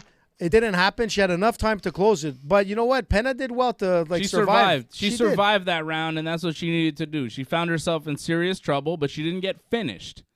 She's still in this fight. She lost the first round. Might it be 10-9, might be 10-8. But Juliana's still in this fight. It's definitely not over. And Amanda had a very good round, but I don't think we're done here. Sorry, is the fight still going on, AJ? The fight What's is still going on? going on, man. Did you hear me before? I said it's never over till it's over, man. Yeah. Anything is possible. We saw that with Anderson Silva. I keep going back to it with versus Chael Sonnen in the days. It was over for Silva. It was done. And then what happened? The spider came back and closed the web. I didn't like how that first round went for Juliana, though. She didn't look good at all. She Well- was like completely outmatched in every aspect of the game. Dave, it was really those ankle kicks that really took her down, you know, and it started off with that. So Amanda started off well. The kicks, and she was smiling through it all. So let's see what happens in the second. Is Peña going to be able to come back and actually like win this round? Patrick dropping a super chat, getting nervous. I'm getting nervous too. But I like that we still have 20 more minutes of fighting left. I like that Juliana found herself into some dangerous positions there, and she survived. The only thing that I see with Amanda is that when she throws like a punch or a kick, she kind of straightens up. That's when it gets dangerous. Her defense is like almost nil right there, but we'll see what happens. There's a good jab from Juliana. Yep. She got a nice right there, too. Oh, Amanda's nose looks a little bloody, too. A little red. Could this be the upset, man? Juliana, could this be the upset? Nice right hand from Juliana. Juliana never goes away. She's got cardio for days. And I think as the fight goes on, if the fight goes past the third round, Amanda will fade. A nice 1-2 for Juliana. Oh my God! Juliana Peña landing a bunch of solid punches on Nunes. She's got her hurt, but Nunes fires back. Damn. That was close, man. What's up? Close. Oh, nice left hand from Juliana. But Amanda's throwing those heavy jabs, man. Like punching her back. Her nose is bloody. Oh, nice 1-2 from Juliana. Let's go, baby. Let's go, Juliana Peña. That was a weak kick by Amanda. What's up? I think this fight goes on. Amanda gets tired, gets hurt. Let's go, Juliana Peña. Holy shit. She's putting it on her. Amanda looks stumbly. Yeah, but I think that's coming to an end, bud. Is it? Yeah, I think. Oh, what a right hand from Juliana. Yeah, but Amanda's throwing it and she's staggering back, Dave. She's looking a little dazed. 3 minutes to go. Who's looking dazed? Who's Peña. looking dazed? Everybody's looking Somebody's dazed. Mouthpiece came out. This is a wild 2 minutes. Whose mouthpiece? Peña's mouthpiece came out. That's a bad sign, man. Oh! Oh! Holy shit. Well, at least she opened up in the second round. But you know what? She's going for gold. Amanda is like throwing it, but they're both looking a little tired. Juliana's looking all right, though. Juliana's landing some good punches right now. Much better second round for Juliana Peña than the first, I'll tell you that much. Oh, Juliana is going hard. But she's getting stunned every time she's walking in. They're both getting hit, though, man. They're both taking shots right now. Yeah. But Juliana's is left eye is her leg swelling. buckled there, Dave. Her leg buckled a bit. Oh, my God. It's rock'em sock'em. Oh, Amanda buckled there. Here we go. Merry Christmas. Rock'em sock'em. Amanda keeps going forward. Here we go, bud. She does, but she's getting hit. They're both getting hit. She's getting hit a lot. This is a wild fight. This won't go 5 rounds, man. If it does, man, I'll be shocked. shocked. Not much defense here. No. Oh, Juliana! Right hands! Let's go! Her eye is swelling, Dave. Dave, are you okay there, bud? You're going to, I'm losing it. Forget about... big takedown from Juliana Peña! Let's go, baby! Let's go! Wow, man. No way! Sink it in! Sink it in! She tapped! She fucking tapped! Holy What's up, bitch? Holy What's up? Team Dave! I cannot believe... Juliana Peña, the Venezuelan vixen, new world champion, motherfuckers! Here you go, What's bud. up? Scared me, man. Don't let me hang. I can't believe you pulled it off. Dave Simon, the greatest man, MMA. What's up? The #1 journalist, podcaster, Who told you? clairvoyant. He's the man. Crystal ball, Dave Simon. Who told you? Damn, Patrick's made money tonight. Let's make some money, baby. Merry Christmas, you filthy animals. And a Happy New Year. Wow. I cannot believe this, man. The world is in shock. Listen, if you're a champion, don't fight around Christmas. Do not do that. Juliana Peña, the Venezuelan vixen. This was her motherfucking destiny. Wow, man. I can't believe this. Yeah. Woo. Where's Patrick, man? Patrick, we did it, baby. We did it, Patrick. How did she tap to that, man? Let's make some money, baby. Woo. Wow, man. First round, 10-8. Second round, tap out. Tap the fuck out. Tap, tap, tap. And new. Who's crazy now? Who's crazy now? Crystal ball, Dave Simon, man. A.K.A. Super Dave Simon. I didn't like how Amanda fought in the second round. No, man. Juliana, man. But how does she tap? Take down. Take down. Amanda took way tired. too much damage. I think she was hurt, man. Look at this. Look at this. Here we go. It's all the damage before that, I think, that really affected her. But Dave Simon, ladies and gentlemen. Dave Simon. Look. Wow, she tapped even. Wow. Rogan is flipping out. It's like, she tapped. She tapped. Wow. Amanda's team is like in shock. Of course I bet it. People asking me if I bet it. Yeah, he bet You it. think I didn't bet it? What are you, crazy? Of course I bet Juliana. Not only did he bet, he got people to bet since last week, man. He made people win How money long have from I been last. calling this? I've been calling this for months. Show the Instagram page. For months. Man. Show the Instagram page.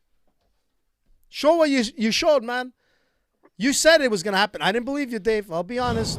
99% of us didn't believe you. Woo! Angelo didn't believe you. Angelo didn't believe Freddie me. didn't believe you. No, but fuck it. You know who did believe me? Patrick C. Hamilton out in Regina. My man, I hope you are celebrating right now. I hope you won big tonight, Patrick. I won a little bit of money tonight, Patrick. We're doing all right. We're doing all right. Shout out Patrick. Shout out Patrick for being Team Dave day one. Damn it, man. Since day one. Betting Team Dave, making money off Dave's picks. That's what I'm talking about, Patrick. We did it, baby. Angelo dropping a super chat. I'm not worthy. I'm not worthy. I'm not worthy. You're worthy, Angelo. You're on the team. Angelo, I didn't believe it either, man. You know what? If you looked at the first round, you were like, Amanda's going to like destroy her for the following rounds. I didn't think a tap out was happening. And to be honest, man, it was really like not the greatest like tap out. Like Amanda could have defended that, but she was hurt in some way or another. Wow, man. Yeah, it was the slobber knocker before that. Like they were trading a lot. Like I say, props to Juliana, man. She won it. Props to her, man. That Amanda, is I did crazy, like man. how she fought. Dave, man, you pulled it off, dude. Juliana pulled it off. Dave Simon, man, called Juliana it. pulled it off. She's the fucking best. Man. I've been watching her for a long time, since The Ultimate Fighter, and there's something special about her. Dude, she has been doing all the right things for so many years. She is a special fighter. I cannot believe this. She has heart. She has cardio for days. She moves forward. She has a hell of a chin, and she just put down the greatest of all time and is the new women's 135-pound champion. Holy smokes. This was her fucking destiny. Look at her with her daughter in there. Beautiful. She is the world champion. Let's hear what world champion. Man, oh man. Dave, man. Patrick, my man. Bravo, man. Patrick dropping a $50 super chat. I think Patrick won some money off Team Dave tonight. Yeah, Patrick. Yeah, Patrick. We did it, baby. You did, man. We did it, baby. baby. I'm upset that I didn't go with your pick, Dave. I'll be honest, man. Oh, but Sebastian.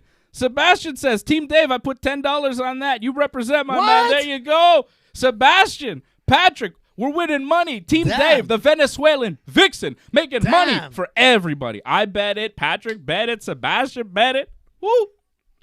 Bet99.com. If you went there, you made money. And I've been telling you guys for months that Juliana was winning this fight. For months.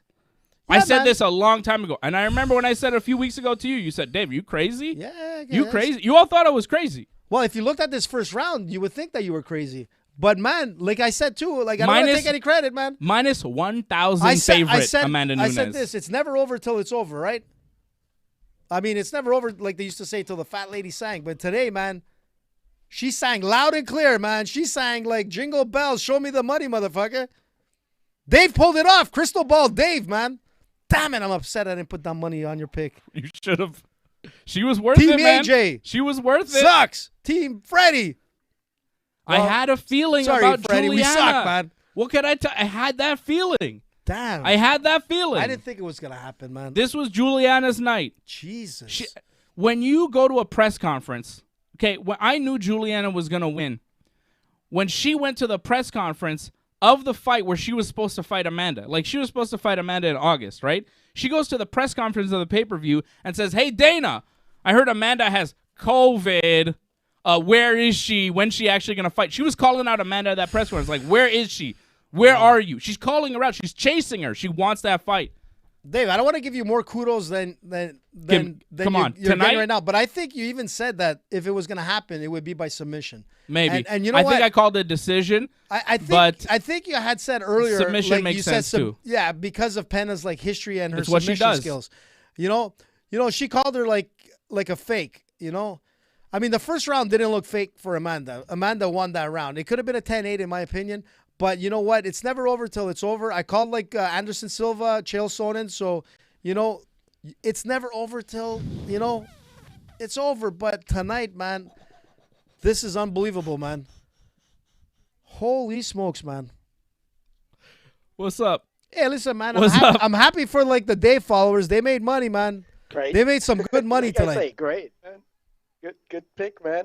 Oh, man. I still believe Amanda's the better fighter. She'll win the rematch. Disagree. But yeah, great pick, man. Disagree.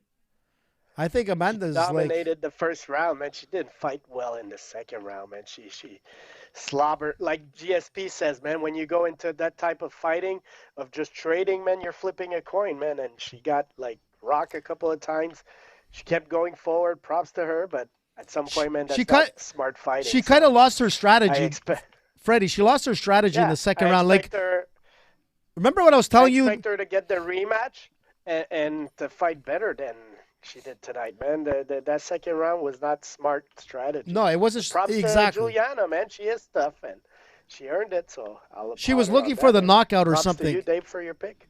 Yeah, Dave pulled it off, man. But the thing is that going to that second round, there was no strategy. It was like really rock him, sock him. And it was like whoever was going to knock whose head off. And it failed on her because she got hit hard. But, you know, if you're going to look at Peña's like skills, especially on the ground, she showed why she's a better like submission artist. But the thing is that she completely lost focus and strategy. That's not like Amanda. Like I was saying is that she was coming into some of her kicks and punches and her body was straightening up. Like she was so vulnerable at that point, and I'm like, there was something wrong. Like she lost focus, and it happened. She was happy to get hit to hit. And yeah, that's not always a winning strategy. No, that's not what you want to do. Was, that's like a heavyweight fight because between Amanda like, didn't take her Sakai serious. Amanda didn't take her serious. Amanda didn't believe that this girl could beat her. Amanda was on top of her in the first round, laughing. Smiling. Yeah, she's laughing. Yeah. You see her in the corner after the first round. She's smiling. She's having a good time. She didn't take Juliana seriously. And when you walk into the octagon, you don't take somebody seriously, and you think you can walk through them, and you try to knock them out, and you go head hunting. That's what fucking happens. Yep. That's what fucking happens. Look, man. And when you go against Team Dave, that's what fucking happens. And when you bet with Team Dave, we're winning money, baby. Patrick won money. Patrick dropping that big super chat, and now he's taunting Angelo. He goes, Angelo, time for you to be the leader. Angelo, take it back. Angelo was talking shit to me. He was like, Dave, you know Nunes is winning. Freddie was like, this is a layup, Dave. What are you talking about? Everybody was talking shit to Dave, but Sebastian knew. He says, tell the world, my man. Sebastian made money. Patrick made money. Dave made money. Juliana Peña shocks the world. Shocks the world. Damn it, man. And I've got Dustin Poirier here up next. Let's make some more money. Let's make more money. Let's have a big night. I got Poirier. I want to walk away with some big money tonight. Let's go. Listen, man, I went with Poirier with the flip-flop, like, you know, from last week. But, man, I wasn't changing my Amanda bet because I didn't think in any way Peña was going to be able to pull this off. You can never say anything to me now. This is the biggest win ever. You can't say shit to me, AJ, I still about got picks. the Rousey one. We're 1-1, but nah, we're 1-1. This is no, bigger. No. I This called is the bigger. Rousey loss, man. Fred, how big is this? This is massive. This is the craziest pick. Fred, you were talking to me the other. Remember you were over here yesterday? Was it yet? No, 2 days. Was it yesterday? I saw you. I saw you yesterday, right? Yesterday morning, we're hanging out. Me and Fred took a walk, smoked a joint yesterday, and Fred, you were like, man, you really picking Peña? And I was like, I don't know, man, I'm nervous, but something about her. I had a feeling, right? I had a gut feeling. It was weird. I don't usually have these feelings. But I think when I have the feelings, I should go with it. I should have bet more money on Peña. Should have bet everything on Peña. The house, the kids, the wife, everything, man. Put it all down, man. Woo-wee. You would have came out with like 2 wives, 4 I did all right. kids. I did all right for myself tonight. We're up. Let's just say we're up. We're up tonight. We didn't lose any money, so I'm happy. As long as we win money, I'm good. Team Dave. And I like winning money for Patrick and Sebastian.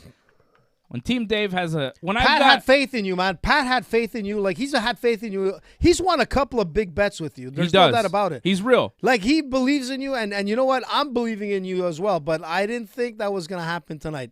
You know, it just went wrong. It went south for Amanda because she was winning the fight, obviously, till she went, like, crazy with, like, she just lost focus, man. Like I said, her punching and her kicking, like, was just off in that second round, man. Her body straightened up like a board. She was like rolling into her and straight. Like, it was just something was wrong, man. And damn it, man. DLC wants to know how much I won. Not life-changing money, but, you know. Like, are you going to be taking me out for like some... Nah, damn it. Nothing. Not life-changing money, but I did win some money. And, you know, as long as I win some money, I'm happy. I won some money. I mean, not crazy money. I didn't bet, you know, $1 million. But like some nice gifts for the kids. Maybe a nice gift for me tomorrow. We'll see what happens. A brand new pair of shoes for Dave by Yeezy. Let's go. Me and Freddie are gonna be like, forget it, man. No brunch tomorrow, man. Let's go. Look at this, brunch man. Every day on the weekend. Yeah. Freddie I'll tell you one thing. Freddie makes amazing breakfasts. Let's go. Look at those shoes, man. Look at those. Let's go. What are they? Yeezys, baby. Yeezy, baby. If you were with Dave today, you make some Yeezy money. Making that Yeezy money. Yeezy. Let's go. Not queasy like me and Fred's picks tonight. Angelo dropping a big super chat. Thank you, Angelo. What is Angelo doing? Angelo says, how was MEW last night? I saw it was a good event. It was amazing. AJ behaving? AJ was behaving, actually. Not everybody at the show behaved, but AJ definitely was behaving. Listen, we had our PR Mark taking care of all the video footage. The guy is awesome. Listen, Angelo, it was an amazing show. Really fun. It was fun. Talk about the guys from the WWE. The poor guy didn't hear. There was, listen, I got to see the Mountie fight. He came in, man. He got his man, and he came in to a wrestling ring again. He was supposed to be retired for like how many years now, Dave? Yeah, many years. But, I mean, look at this, though. This is really the shot of the night. Look at that. Look at this shot. Hold on. Let me see if That's PR Mark, man. No, I took this. Are you sure? No, I took this shot. This is me. Look at this shot of Johnny. Look at Johnny. That's man. Johnny right there. I don't think I'm allowed to say it, but I'll say it anyways. That's Johnny El Contador. Johnny That's was my man, ripped, Johnny North. Look at him. Look at that monster. Look at that beautiful shot of this guy in the lights. Nice. Looking great in his mask. Why'd you show? In his Can cool you show suit. Can you show the? Go on our Instagram on our story. You'll be able to see some of the footage. Like, there's some really good footage there. Right. It was a great fight, Angelo. Honestly, I saw this kid named Aiden Prince fighting. He was phenomenal, man. Like, unbelievable. There was so many great fights. Jeremy Prophet fighting, great match. We got to see the Madman. The Madman was amazing. Got to see Sexy Eddie. Sexy Eddie threw this beautiful, like, double hip throw, flipped the guy like 360 in the air, man. You know, Sexy Eddie always comes out to fight. One of my favorite wrestlers, man. I love this guy. But let me tell you, this Aiden Prince was impressive. And there was also another kid. I forgot his name. But, you know, the guy with, like, half hair and... Yeah. What was that kid's name? He was impressive, too. He was like, you told me, he was Steve Austin's son or something. Ace Austin. Yeah. Ace, man. He's not really Steve Austin's son. That was just a joke. Ace was the place, man. AJ didn't get my jokes. Yes, 2.0 is... did you tell me you had, like, an affair with a blackjack dealer? And no, that was a joke I was making. I thought it was serious. I'm like, yeah, oh, wow, you don't understand my jokes. That's okay. Yes, 2.0 from AEW. Yeah, I'll show you some shots from... Why are you going to our Instagram account? Oh, my God. Could you shut the fuck up for a minute and let me do some shit? Story, bud. Nah, I can't do that. No, go to story. You'll see, man. It doesn't work. What do you mean it doesn't work? Doesn't work. There's no story. Okay, so go here. That's not it. Go. No, that's not nothing. That's Try nothing. it. Just listen to AJ nothing for works. once. I'm not doing this. It's super old, AJ. No. Why do you have old shit on this Instagram? Man, it's supposed to be there, bud. You fucked up, AJ. No, All right, no. I'm going to show you some pictures that I can show you so that we stop Dave arguing Simon. about this because the fight's about to start. So there's Santino last night at Main Event Wrestling. Santino Marella, you know. He's there. That was cool. And what else do we have? Such a good singer, man. Santino. What else do we have? There's the Mountie, Jacques Rougeau. Look at that guy, man. in the ring with Santino Look at and those Mike the biceps. Mind Patterson and Brad Alexis. That was a good time, Fake Santa. too. Fake Santa, man. Fake Santa, Mike the Mind. And then we had There's 2.0 on the big screen. The show, Jeff and Big Magic, they were there on the big screen doing a little promo. And AEW Zone 2.0, they are coming to MEW Wrestling. So that is cool stuff. And MEW has some big plans for 2022 that I'll definitely tell you about over the weeks and months to come. But I was talking to the promoter Nick Patterson, the mind behind MEW, and he was telling me about some big plans that they have for 2022 that I can't quite reveal yet. But I'll say this. If you're not in the Montreal area and you want to see some MEW, 2022 might be the year for you because you might be seeing MEW coming to a town near you. You know what? Overall, like, it's a good show, man. Like, the lighting, like, you know, everything was really good. Like, it's not like Pro level. like, yeah, it's pro level, wrestling. man. Yeah. I mean, like, you look at some of those shots and you're like, holy smokes, man.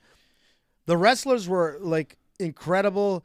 You know, it was exciting for a guy like myself who's not like a huge wrestling fan, obviously like Dave or Freddie. You know, I was entertained, man. I was entertained from the first fight till the last fight when it was like that whole battle that was going on with all those guys. Where I was hoping that Johnny would have been in that one because Johnny is a beast, man. But, hey, listen. Maybe Dave could make some magic happen because Johnny deserved that fight at the end. Do you agree with me? Yeah, we'll see what we can do. Come on, man. You need Johnny in there.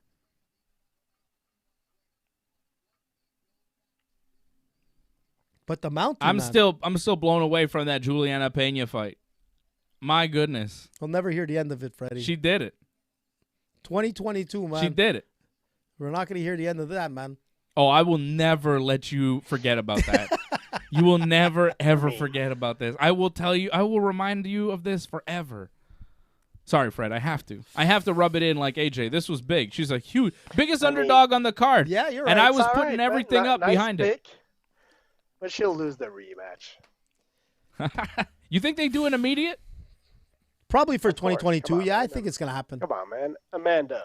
Unless she decides to retire, Amanda. You never know, man. Anything's possible. What if Amanda says, you know what, 135 is enough for me. I don't want to cut anymore. I'm just going to defend the 145 belt. And she fights like Kayla Harrison. Now that's going to be You know what I interesting. mean? Can Kayla make 145? I don't know. She was 155 in PFL. But to me, I could see Amanda just saying, forget 135. I'm going to go to 145.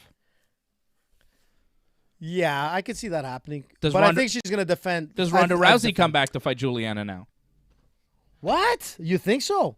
I don't know. She just had a kid. Probably not anytime soon. But Man, that would be crazy There's if been that talk. could happen. There's been Listen, talk. That would be amazing. Ronda's not coming back. You never don't think? know. You never know. Brock came back. I think that when Ronda was in her prime, if you said Ronda Rousey versus Juliana Peña, most people would have said, oh, yeah, Ronda will win. But now, I don't know. Ronda's retired. You don't want to see her fight ever again? She's still young enough to do it. She was so dominant in her time. I'm saying she won't come back. I'm pretty sure. Like, yeah, if she comes back, I'll watch it for sure. But if you ask me if she's going to come back, I'm going to say no. She'll probably come back to WWE, which is I don't know about a that. little more like, I don't know. I think she loved it that much. I think the fans kind of didn't treat her I the don't way think she wanted to be loved treated. losing that much either No. in the UFC. No, you're right.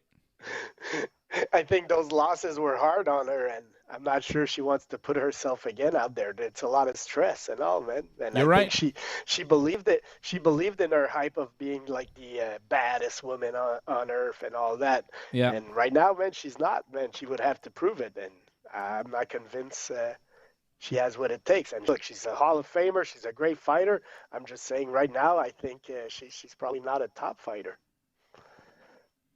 Apparently, the opening rematch odds, Fred, agreeing with you for Nunes and Peña, if they do, according to Bet Online AG, Amanda Nunes right now minus 250, Juliana Peña plus 210 if they were to do it again, which is interesting. I mean, Nunes would still be the favorite, but far less of a favorite, right? Minus 250 compared to minus 1,000.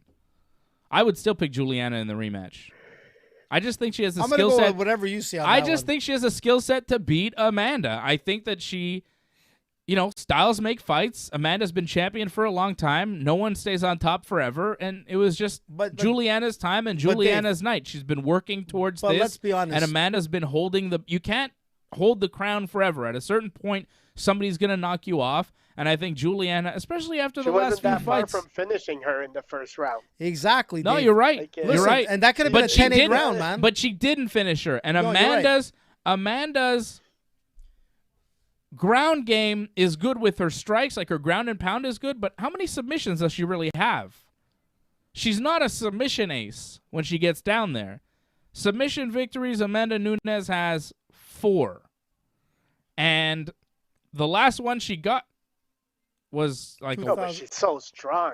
Actually, her last fight. Her last fight did end by submission. She did submit Megan Anderson with a triangle armbar. Look at the respect between Charles Oliveira and Poirier. That's nice. Yeah, before they even start the fight, like they went and they hugged each other. And you got to look at both these guys. These guys are really like it's hard to see one not win over the other. I mean, I like both of these guys. I wish they could both be champs. And when you look at like their career from the beginning, you look at Oliveira, man, coming from the favelas of Brazil, he's worked with like street kids. He's brought in like education programs, like exercise programs to kids that are like super poor. If you've ever seen his life, man, these are both very crazy, man. Very charitable guys, both man. Charitable, good man. guys, guys that you can respect. And I'm not mad with whoever wins. I'll be happier if Dustin wins because then I'll win even more money tonight. Team Dave, we're going with Dustin Poirier for the victory. AJ's got Dustin. Freddie, you're going with Oliveira still by submission? And he could pull it off, man. Indeed. He's got like the most submission wins. And that's the thing in the UFC. So anything's possible. In this fight, like, it's really hard to pick. Even though I went with, I flip-flopped, I'll admit. Yeah, you picked Oliveira last week, and then this week you're like, Poirier. Because of the talk, man. I think it's because of Team Dave. You're just so entranced by I should have went picks. into Team Dave from the beginning. You should have. Put some money on your pick. It would have been a good night tonight. I would have been celebrating, man. I'm celebrating. Lights or no lights, man. You're celebrating, Let's pop man. the champagne, I'm gonna baby. go home Let's and go. I'm gonna put on my shades of shame again. I should have brought my shades of shame, man. I knew it, man. And for the whole week, I'm never gonna hear the end of it, man. I'm celebrating so hard. I feel bad for people who didn't bet with me and Juliana. Like, I just feel bad now. I'm sorry, A lot of people guys. could have been making money, man. I saw somebody bet $350,000 on Amanda Nunes because they thought it was a slam dunk. Damn it, man. That's probably Dana White himself. Imagine. That's a dumb bet. $350,000, man. Insane, man. Insane. Oh, my God. But listen, man, but the odds, Imagine if you bet that on Juliana. Oh, shit. Fuck, man. That would have been nuts. But think about it, Dave. Like, on last week when you were talking about, like, picking Peña winning Peña with the odds that they were giving, and on Bet99, it was some really good odds. Yeah. Man, if you just went with a crazy bet of putting $20 down, man, it's gonna be a good Christmas for you. And the thing is that, yeah, it was like 20, no one would have expected. It was like that. $20 to win, like Amanda didn't 150 or something. Something Still, good man, like that's a good payout. That's good man. payout, yeah. So if you want to get a little bit crazy, put down $50, man, like most people would have. And you know what? Yeah, but if you lose $50, I don't like losing but you know $50. $50 is too much for me to lose. I don't want to lose $50. I'm not that rich.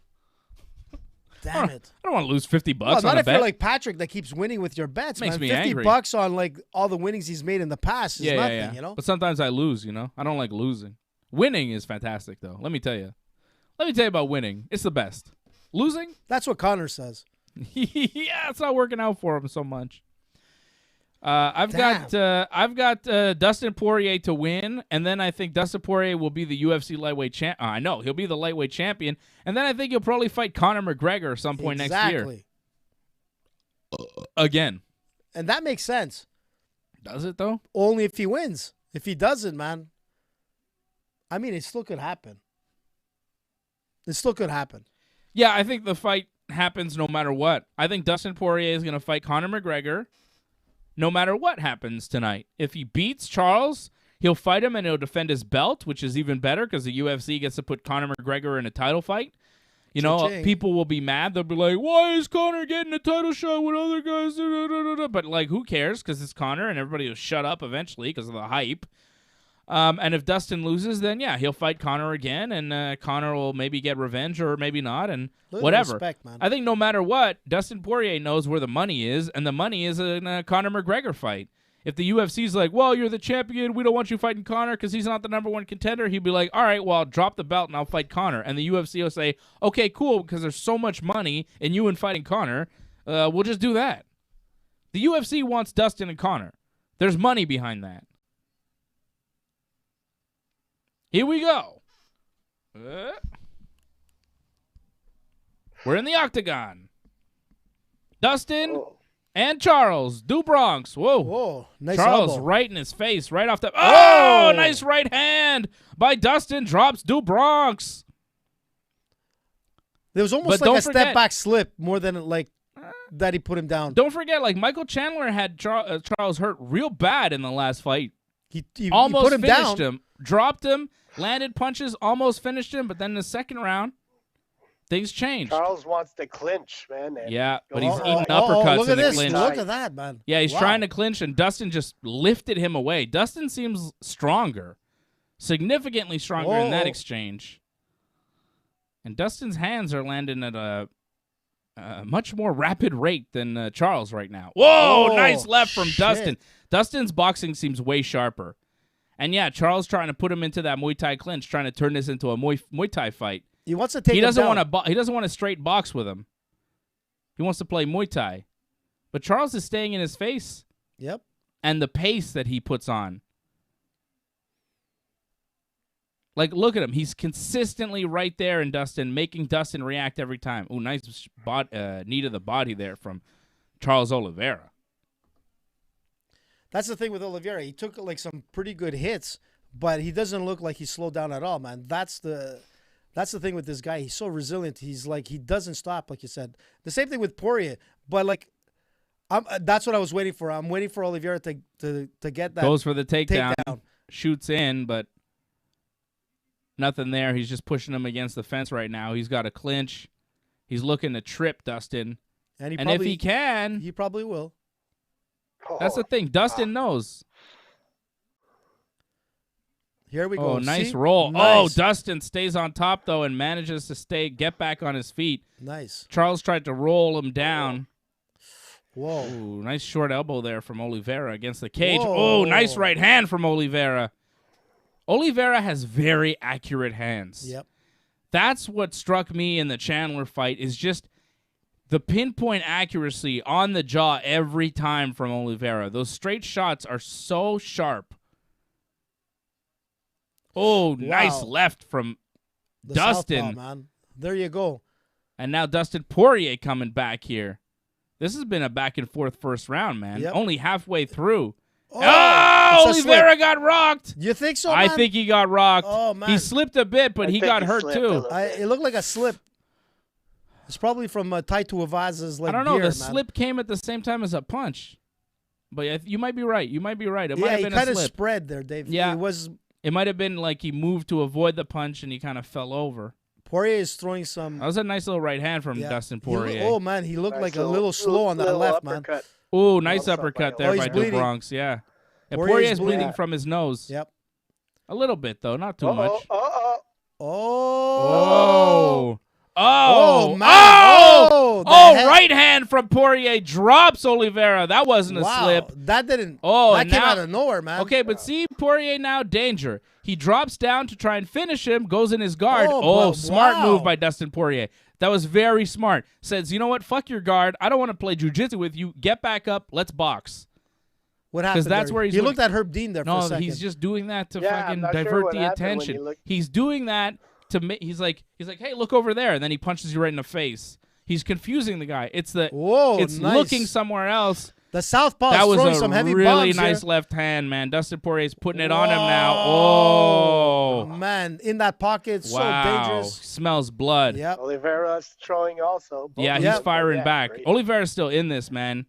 Oh, Oliveira. he Oh, looked a that little stunned. that was a nice left hook from Oliveira that seemed to rock Dustin. Yep. But he didn't follow up with it. He didn't follow up. He let Dustin come back, push him forward. Man, Dustin. Oh, right hand from Dustin Poirier. Goodness.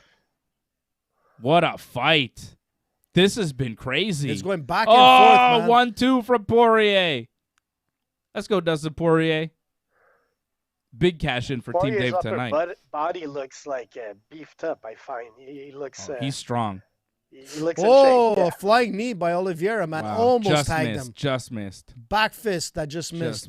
Oliveira's throwing out everything, man. Oliveira is like not giving up here, man. He's taking a bunch of shots, but he hasn't slowed down. Hell of a chin. Yeah. And they're both cut around the nose. Well, that's the thing that was questionable was Oliveira's chin, man. Wow. Because that's what Poirier likes to do. Like go toe-to-toe, like I said on Thursday, man, and just rock him to see who has the better chin. And if you had to look between the two of them, the weaker chin is Oliveira, but man, he's taking some heavy shots. Hasn't phased him at all. Hasn't slowed him down, dude. Like nothing slowed down. You never saw Oliveira really phased other than when he went down on his back, but Poirier got phased a couple of times. It's ridiculous, man. This is crazy. And this is only the first round. I don't know, man, if this is going to go 5 rounds. Who picked the decision on this? I don't know. Well, on the graphic, you put me as Oliveira by decision, but after that, I said by submission. But... Yeah. Well, which makes sense, Freddie, because the submission could come out. But see that? Wow, this is where Oliveira gets dropped. If the fight goes longer, I don't think Oliveira is going to tap Poirier, but we'll see, man. Jesus, what a first round. 29 to 56 head strikes. 29 for Oliveira, 56 for Poirier on head strikes. Holy smokes, man. Wow. Hell of a first round. I got Poirier winning. I think he won that first round, right? Yep. Not like you would think, but, man, it was close, dude. Here we go. Round 2, man. Timer up. Sebastian apparently clipped he clipped my reaction from Juliana winning and put it on our Facebook page. So thank you, Sebastian. Thanks, I'll check Sebastian. that out later. That's great stuff. Thank you, Sebastian. Appreciate you. Sebastian made money. I'm happy. I'm glad Sebastian won. I'm glad we're all winning money tonight. It's a good thing you didn't go with me or Freddie, man. Yeah. Shades of shame tonight, man. Got to go with Team Dave all the time, right? Team Dave is the way to go. Damn. Oh, come on, Charles. Charles looking for the takedown here early in the second round. Oh. Poirier's, he's got that whizzle, though. Fuck. Oh, wow. What happened there? Charles just kind of dropped off Poirier. He tricked him into it. Oh, he's looking for omoplata. Watch out, Dustin. Watch it, man. Watch your arm, bro. Oh, Go, Plata. Used it for a nice little... Oh, he's looking for the omoplata. Oh, wow. no. Nice. That was really nice. Beautiful. Yeah, Charles uses the omoplata grip to roll and get on top of Dustin. That was a really nice little move from... Yeah, but Poirier did well by like just continuing with the flow to get out of that like dangerous position. But holy smokes, man, this is awesome. What's he trying to do here? Now no leg. Dustin Poirier has Charles Oliveira on top of him in the guard, and Dustin is just holding on Charles, trying to cause the referee to stand them up. Oh, man, Charles just sticking his hands, little short elbows to the face of Dustin. That's nice stuff. The body punches, man. Oliveira is doing damage here, man. Doesn't look like much, but the damage is there. Yeah. Yeah, he's on top right now. Those short elbows, they hurt. Elbows, man. They hurt. Yeah, man, and he's putting pressure also with the forearm into the throat, as you can see. Look at this. Dustin can't just sit here all day and take these. No, man. This is painful, man. But Dustin seems to want. But Poirier's not doing himself a favor by putting a body lock on Oliveira as well. If you see that, like he's closing it up. He's trying to stall him. Yeah, he's trying to stall him, but by doing that, look what Oliveira keeps doing: forearm to the throat, elbow. That's not a good move by Poirier. He's got to get out, man. He's got to kick out. I hate when people do this. Like, I understand why you're doing it. You're just trying to hold the guy down so that the referee saves you. But, like, that's not fighting. No. You got the guy in your guard. But he's closing that guard. You got to open it up, Well, man. yeah. But if he opens it up. But the thing is, if he opens it up, then he opens himself to Oliveira possibly passing, getting to a really good position, and finishing him. Yeah, so he's stalling to avoid danger, but it's just like there's no offense and it's barely defense. Well, that's because you're really looking for the referee to help you at this point. It's barely defense. It's just a stalling technique. And at this point, it's not working for him because he's been underneath for a couple of minutes now, eating elbows. Yeah, he's got him in his guard, but Poirier is losing this round big time. Big time. And he's getting the air sucked out of him, too. He's getting elbows to the face. He's getting, Oliveira's hands in his face, stopping his breathing. Okay, two short elbows by Poirier. That's about Oliveira's it. happy to be in Poirier's guard, man. Oh, He's absolutely. doing a little damage, winning the round.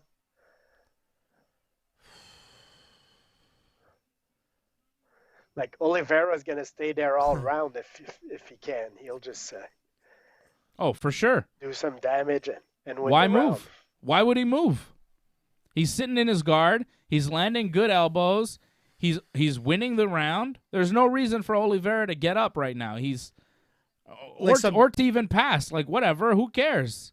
He might not finish Dustin from here, but he's definitely winning the round. And after that last round that he probably lost, it's a 5-round fight. You want to come back. This is championship level shit. Look how dirty it is, his wrestling, man. Always just fingers hands to the in face. the face. It's so mean. It's dirty, but that's what works. Pushing the nose back, getting under the jaw, scraping the face. Man, if you don't realize how bad that is, if you never grappled, man, you wouldn't know how shitty this is to be in this position. And to have your nose go back into your forehead, like Oliveira is playing a great game. Like Freddie said, it's the position he wants to be. Poirier is getting completely dominated here. And he's getting hurt. And somebody brought up a comment says that both of these guys are going to be sore. But at this particular moment, going into the third, Poirier is going to be a lot more sore than Oliveira at this point. And look at this. He stands up, Oliveira, and he's going to try. I thought he was going to go for a leg. Nah, he's just trying to posture up and land big shots as the round comes to an end. And that's it. See, that's it. Oliveira round's over. Wow, man. Holy smokes. Oliveira won that round with a takedown, landed in the guard, but Poirier looks like a bit deflated there, but we'll see, man. Well, he knows he lost the round, but I don't know. I think it's 1-1, and this fight is still anybody's game, I think. Yeah. Good fight. Wow. Really good fight. That first round was wild. Second round, not as wild, but definitely, made the fight more interesting. You notice how everybody in Charles's corner, all his guys, they all have the bleach blonde hair? They all do it. It's funny, man. All his guys have the bleach blonde hair. It's like a DuBronx team thing. We should all bleach our hair, guys. Well, maybe not you, but I was going to say, it'd be nice, man. What's left of it. Yeah. You guys bleach your beards. I'll bleach my hair. Man. I'll do the hair. You guys do the beards. You guys get the Hulk Hogan beards going, and I'll get the Eminem hair. Okay? Here we go, man. Round 3. Man, the biggest winner tonight is Dana White, man. That's who's the biggest winner, It's actually Dave. Dave is the biggest winner. Well, yeah, Dave and Pat Peña, and Sebastian. Yeah. But Dana White, man, 269 pay-per-view to end 2021. This is the way you do it, man. Dana wins again. Dana wins again. Yeah. There you go. Dana, yeah. Sure. Round 3. Here we go, man. Who's going to take it? Oliveira looks like he hasn't lost a beat, man. Oliveira looks fresher. He looks fresh, man. Right? Oh. Here he comes. Going for the takedown early is Oliveira. And he is pulling on the back of Dustin Poirier, trying to... Oh, and now he's on the back of Dustin Poirier, jumping on him, backpacking him.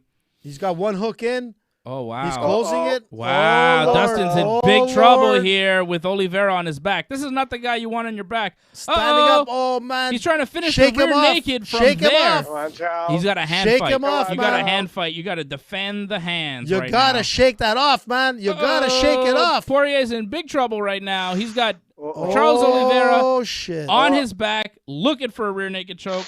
Oh, that's under the chin right there. That's a Gracie special right there, man. Oh, no, that's not good. It's over, I think.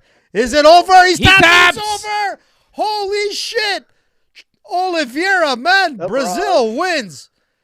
Poirier, man, couldn't do it, man. He just couldn't do it. Holy smokes, man. A submission win for Oliveira. What a way to win. Man, on his back. Jumped on the back. Finish. Man. Jumped on the back, sunk in the choke, and said, fuck you, it's over. Man. Whoa. Gracie Charles all DuBronx the way, man. Oliveira. Another win. Another win. This guy's on a hell of a streak. Damn. Man, from the streets of Brazil, the favelas, man, like nothing in his life, to being a champion, worth millions of dollars, and now, man, he's a legit champ. And you know what? There goes the Conor McGregor Poirier thing that would have been big money for. They'll still fight. They're still gonna fight, It's not man. for the belt. But holy smokes, Trilogy. man. This Makes is more ridiculous, sense. It wouldn't man. make sense for Conor to fight for the title. So Fourth fight actually between Makes the more two, sense. Fred. It'll But be the look fourth how one. look at You're right. You're right. look how Oliveira gets up on top of like Poirier's back. It was just like perfect jiu-jitsu, man. It's beautiful. This is like His just look at the grappling works patience. for MMA. Like his jiu-jitsu works in MMA. Absolutely, man.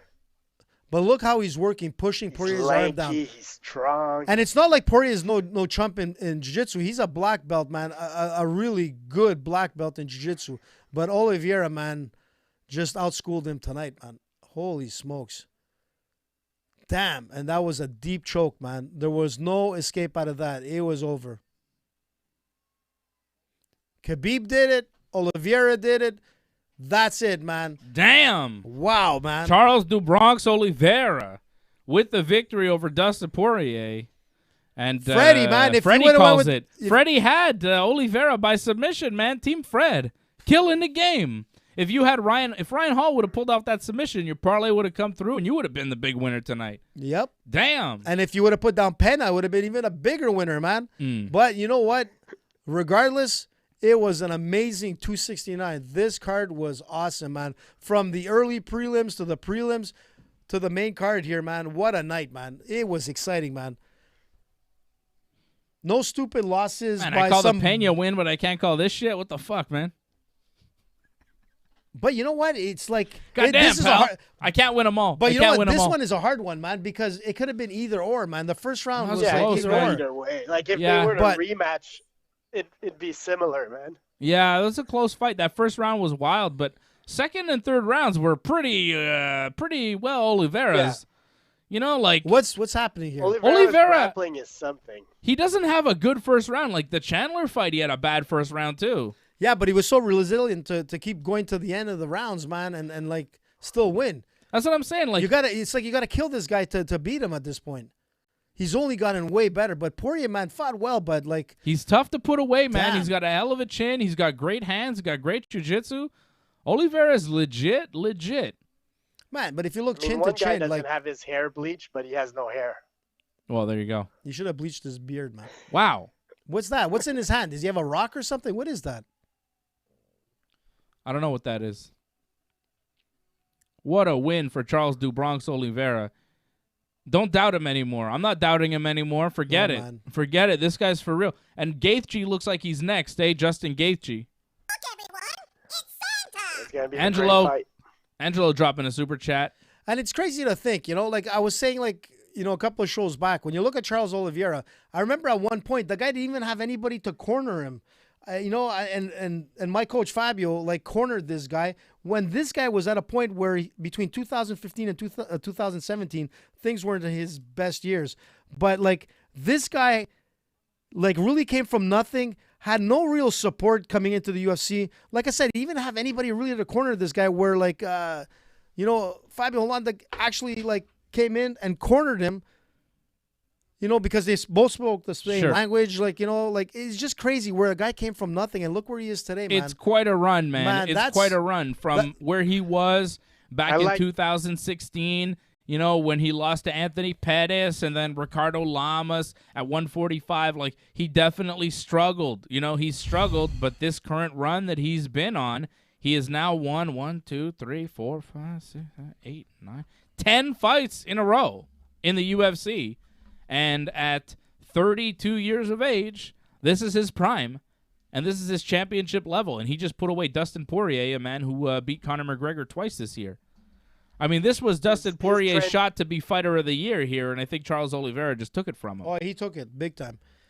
And you know what? That's His the thing, man. transition from clinch to grappling is amazing because he likes to fight in the clinch, but then he just like hooks a leg on your leg and then he goes to your back and he's like sucks you up, like he Well, just that's the thing. rolls you up in his long body and fucking doesn't let you go, man. But that's what I was trying Very to impressed say. by his grappling. But Freddie, from what you were saying is that when he had like the lock and he sort of like repositioned and he climbed him to take the back. I mean, that takes a lot of skill, a lot of strength, and it's unbelievable to see that move. Like, to see it again, to set up before he chokes him out is incredible, man. It's crazy, man. Like, the submission skills of this guy is unbelievable, but his conditioning is ridiculous because he didn't skip a beat, man. He didn't look tired at all. No, Dustin looked like he was much slower. Charles looked like the much fresher fight in the third round. Was rough on Dustin. Yes, it really was. And Charles, man, Wow. he jumped on the back, and the confidence to say, you know what, I'm getting on this guy's back, and I'm not letting go. Like, he jumped on, and he was confident. He was hunting for the submission. You know what I mean? Like, he jumped on, and he was like, I'm fucking getting this guy, and he just. And he was so patient, man. He cut through him. The top guy here. Yep. He cut right through him. It was very impressive. A high-level black belt, man, in jiu-jitsu. Angelo Contagones dropping a super chat, $13.99, says, what a dominant performance by Oliveira. Wow. Yeah, man. Seriously, very impressive. Wow. Very impressive. What a night, man. Crazy night of fights. Apparently, Oliveira grabbed the glove of Dustin Poirier. That's what DLC's saying. I don't know. I didn't see that. Yeah, there was a point where I remember Dustin was fighting the hands and Oliveira grabbed his glove, maybe? Oh, like when he pulled it down. Yeah, we'll have to see that again. Yeah, I did see that. No, you can't do that. But you know what? It's hard to I mean, you could probably feel it, but when you're in that moment of pulling his arm down to get that choke, it could happen. Like, you can grab the hand, but you can't grab the inside of the glove. You know what I mean? Like, there's a hole inside the glove. Yeah. You can't do that. You could grab the hand on top of the glove. But we'll have to see that. You're allowed to grab the hand. That's fine. But either or. And the hand is in the glove, right? So you can't go in the glove, but you can go on top of the glove. Yeah. You understand? Look, let's say that really happened. Like, we'll have to look at the replay. But even if it did happen, it's too late, man. I don't know. I don't know if that's enough to sway the fight in whatever direction, but. Look, even if he didn't grab Oliveira that glove, popping his glasses right back on after he leaves the fight. Can this guy see when he's in there? He's kind of like me, man, with these glasses. He can't see shit. But the thing is that, man, he can fight. I mean, I don't see much when I take my glasses off. Wow, Oliveira, People tell me sometimes that I'll roll with people and I got my eyes closed and they call me the Undertaker because I just roll with my eyes closed. Yeah, sometimes. Man, you got to feel it, man. Whoa, who's that? I don't know. Who's that, Ric Flair? Some guy celebrating with him. He's probably part of his team. He's got bleach blonde hair. Oh, somebody stole his glasses. Stole his glasses. What the hell, man? That's not cool. That's what the hell? Cool. Why did somebody took his glasses off his head? That's terrible. No, that's somebody not cool. from the crowd took his glasses and now they're trying to find him. Listen, man, he could have blinded the guy. That was ridiculous, man. You got fans and then you got stupid fans. That guy there was a stupid fan, like that needs a beating, man. Try to do that to like Nick or Nate Diaz, man. You'd be down on the ground. The guy literally, the fan, what he did is as Charles Oliveira is leaving the ring, he's going down the hallway. The fan grabs his glasses right off his face. I mean, you could blind the guy. I mean, like, shit happens. That's not cool. That wasn't cool at all. And the glasses fell into the stands, and I guess somebody found them just before they cut to commercial. But that's a cheap move by a fan wanting to get like whatever from Oliveira. Like, you know what? It's just dumb, man. It's just dumb. A guy like that should be like completely like banned from any UFC fight again. Stupid, man. Like, seriously. I'm seeing our buddy Brian Firth putting some weird stuff in the chat. Are you okay, Brian? Brian, what's up, man? You see this? SWSS MCCC? Are you is that some sort of coded message, Brian? What's going on? Are you all right? What does it say? I don't know. SWSS. It's just weird letters. I don't know. It's not words. MCCC. Maybe he's having some sort of technical difficulties. Could be electricity Hey, Brian, let us know you're all right, man. Brian, let us know, man. That's strange. I hope you're good.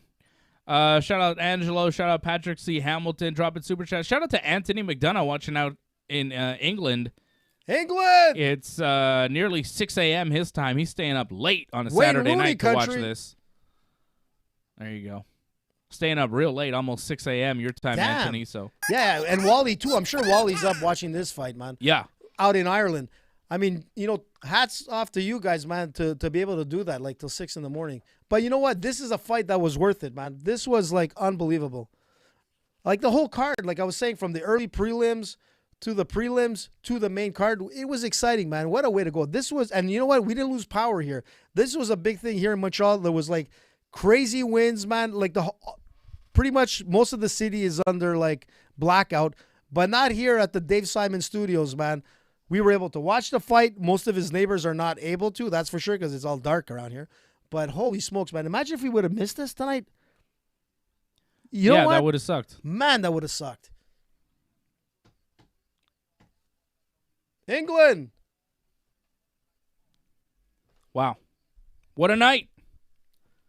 Excellent fights. Excellent fights. Angelo Contagonis dropping a super chat says, great main events tonight. I agree.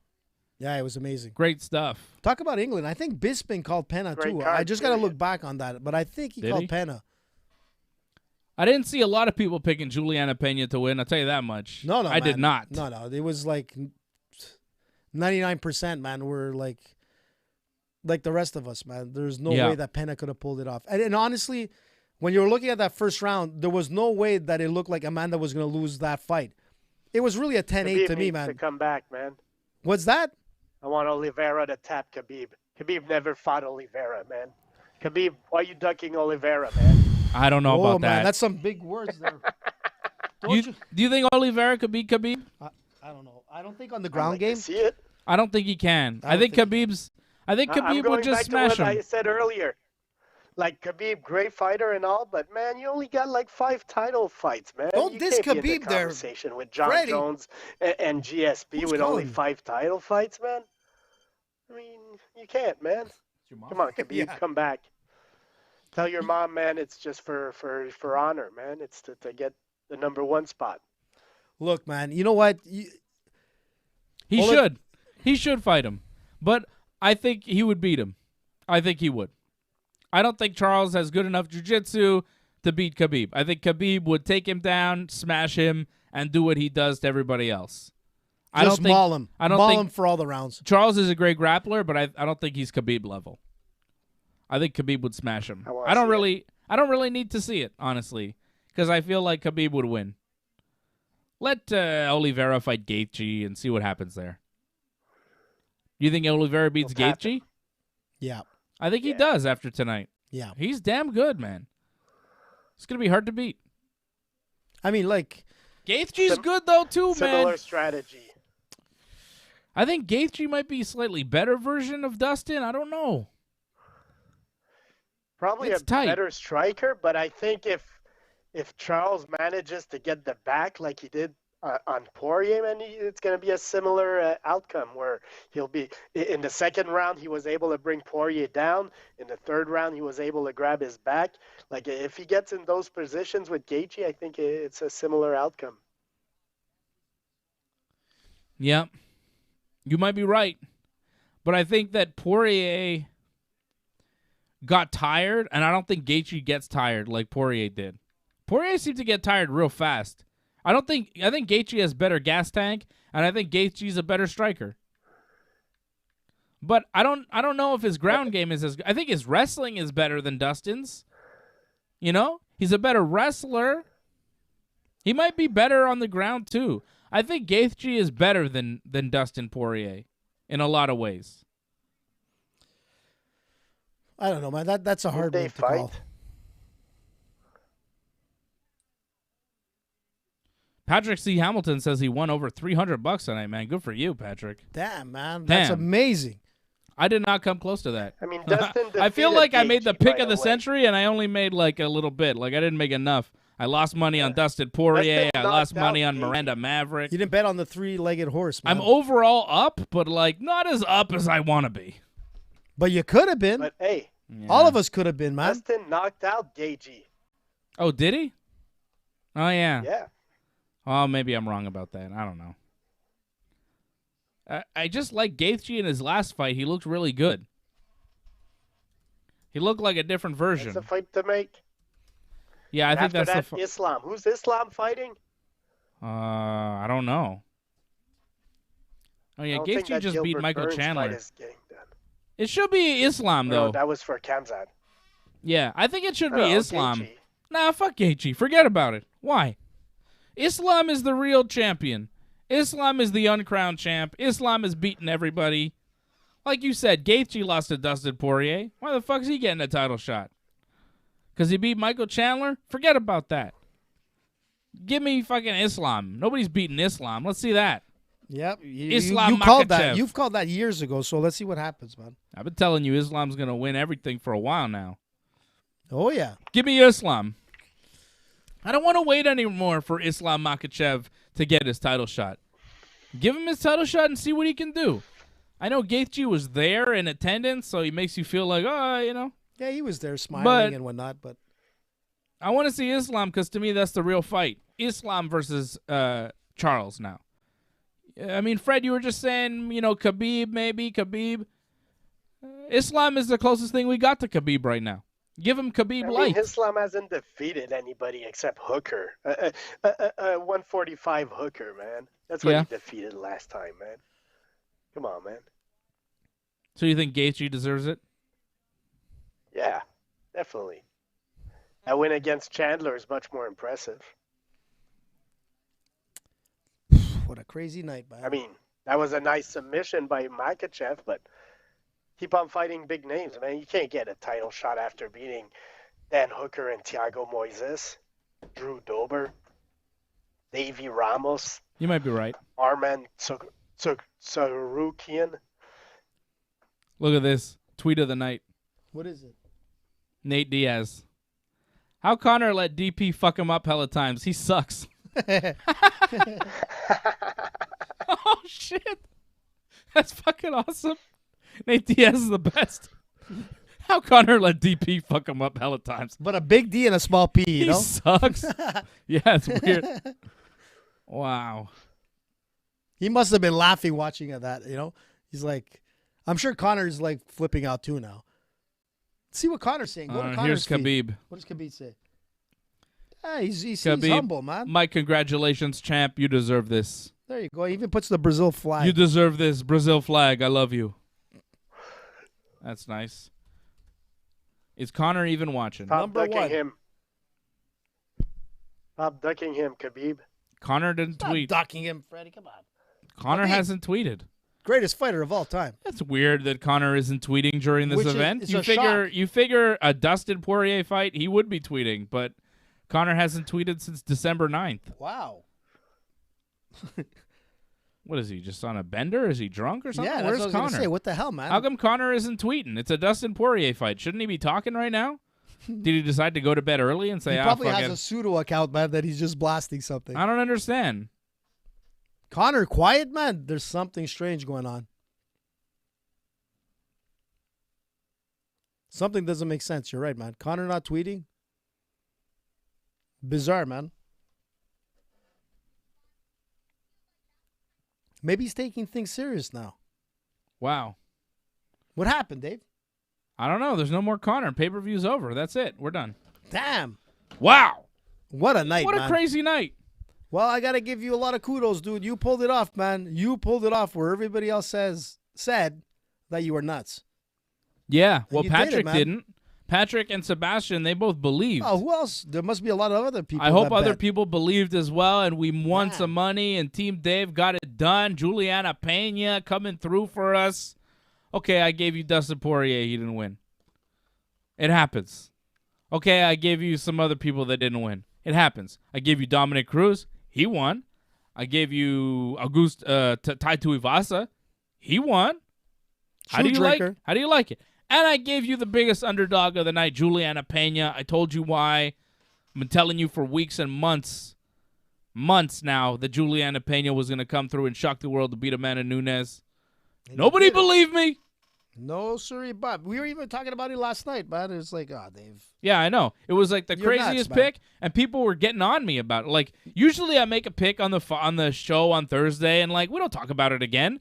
But, like, you and I and Fred and I both had conversations. Like, you and Fred both coming to me like, Dave, are you sure? Like, I even told you you're making like people lose their money. Remember I said that? Yeah, you're like, Dave, you shouldn't say these things. Like, it's bad. You're going to lose your reputation and da-da-da. And, you know, Dave, what are you talking about? And I'm like, I just have a feeling, man. I can't explain it. I have a feeling. I've been watching Peña for a long time.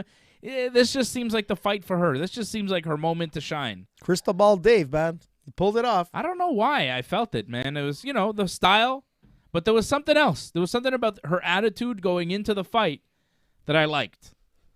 She believed when no one else did. No, sorry, Made Bob. me believe, too.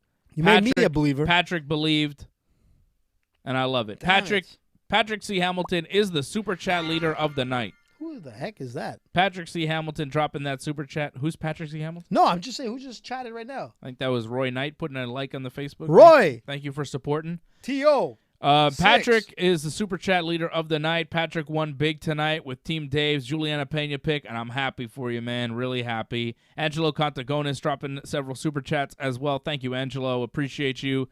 And everybody else that dropped in, everybody else that watched the show tonight, that joined us here on the Ringside Report Network. We thank you very, very much for joining us and having a fun night here, partying during the holiday season. Don't forget UFC 270. Francis Ngannou versus Cyril Gane will be our next big UFC pay-per-view. Who you calling, Dave? Who Watch you calling? along. Cyril Gane, of There course. you go. Listen to Dave, man. I think he's right on this one. Co-main event is Brandon Moreno versus Davison Figueiredo. I'm going to go with Moreno again. Oh, yeah? Oh, yeah. Okay. What do you mean? Oh, yeah. He finished him last time. Uh, I got Moreno. That fight was all Moreno last time. Viva Mexico. Viva Brandon Moreno. I've got Moreno and Gane for UFC 270 if you want to put some early bets, early parlay. I've got Gane and Moreno to win that one. But that's January 22nd. That's not for a while. It's the 22nd of January in Anaheim, California. Angelo dropping a super chat. He says, see you Monday night for Raw, Dave. Yes, indeed, Angelo. I will be back here on Monday night after Monday Night Raw, as I am after all the pro wrestling shows, every Monday after Raw, every Wednesday after Dynamite, and every Friday after Smackdown. And yes, I know I wasn't on last night after SmackDown because I was watching my boy Johnny wrestle, but I will be back again this Friday after SmackDown with Johnny. So we'll be back to our normal shows this week, Monday, Wednesday, and Friday. Of course, Freddie and AJ will be back with me Thursday night for Ringside Report MMA. We'll be breaking down the Derek Lewis versus Chris Daukaus fight taking place next weekend. In Vegas, another fight night. Derek Lewis in the main event against Chris Daukaus, and maybe we'll do a watch along for some sort of Jake Paul fight next week. Is that next week? Jake Paul, man, greatest boxer ever. Ask Angelo. But when is that? it's supposed to happen, I think Saturday. Okay, so maybe we'll do I that. think it's next Saturday. It's next Saturday. All right. Well, we'll probably do a watch along for that then. Despite Well, he's got things have changed with that fight too. I mean, obviously he was supposed to be fighting Fury. That was canceled. Tyron Woodley walks in. Now they've got a bet to hype it up where if Tyron Woodley can knock out Jake Paul, he's gonna get $500,000 in bonus. Because there was a lot of rumor out there saying that there was a contract that was made when they first fought that Tyron was not allowed to knock him out. So if that's true, I mean, anything's possible, man. Anything's possible, but now it's apparently it's whatever happens. So we'll see, man. All right. Well, I guess we'll do a watch along for that next week, despite how I may feel about that. We're not going to do a watch along for the whole card, though. I'm telling you that much. I'm not going to watch the Jake Paul undercard, bunch of jabronis. I'm not sitting around for that all night. But we'll watch the Paul Woodley fight together next Saturday night, December the 18th. December 17th is my dad's birthday. So Is it? Happy birthday Papa to my Simon, dad. man. Happy birthday. Happy early birthday to him. We love him. And none of this stuff, none of this show would be possible without him. All the new graphics and stuff, that was mostly his work. So It's amazing, man. Papa Appreciate Simon's him. amazing. appreciate him for helping us out tonight. And Angelo Contagonis, with that last Super Chat, took over. He is now the Super Chat leader of the night. What? Good God. Wow. Big slam by Angelo. I at didn't the think end, man. Angelo was going to come back on Patrick. Patrick dropped a big one before, a big 50, and Angelo came back I don't even think Pat thought for that the he win. would lose, Yeah, man. Pat was like, come on, Angelo, you come and get me. And then He did a penna, man. Angelo did a it. penna, man. Angelo comes through slowly but surely. He made it back. Thanks a lot to everybody for listening and watching, man. Yeah, we appreciate Regardless, you. man. And, thank you. Seriously, thank you to Angelo and Patrick for supporting the Ringside Report Network tonight. And the guys that even say that we suck, that's okay, man. We still love you. And thank you for everybody supporting, everybody on Team Dave. I'm glad everybody won money here tonight on Juliana I Peña. should have bet, man. Very happy that, my fellow Team Dave members came through, and we're going to keep making money in 2022. We've killed it in 2021, probably our most profitable year, just killing it on the picks each and every week. And tonight, no different, killing it with the Juliana Peña pick, winning some big money for the Team Dave members. So thank you. Thank you, Angelo. Thank you, Patrick. Thank you to all the members. Thank you, Doug Hepburn. Thank you to everybody. Don't forget to join. Go to join.ringsidereport.net, join.ringsidereport.net to become a member of the team. You could also go to donate.ringsidereport.net. Don't forget to like this video. If you haven't liked this video already, like it. Subscribe to the channel. If you're not a subscriber, click the bell when you subscribe so you get notifications every time we are on. You'll need that notification bell next week to find out when the Woodley-Paul fight is on and when we do the watch-along, okay? Don't forget our merch, man. Merch.ringsidereport.net as well to buy some merch. Like that nice hat he's got, these cool tumblers. We got all sorts of stuff over at merch.ringsidereport.net. Thank you, everybody. We love you. This has been the UFC 269 watch-along on the Ringside Report Network.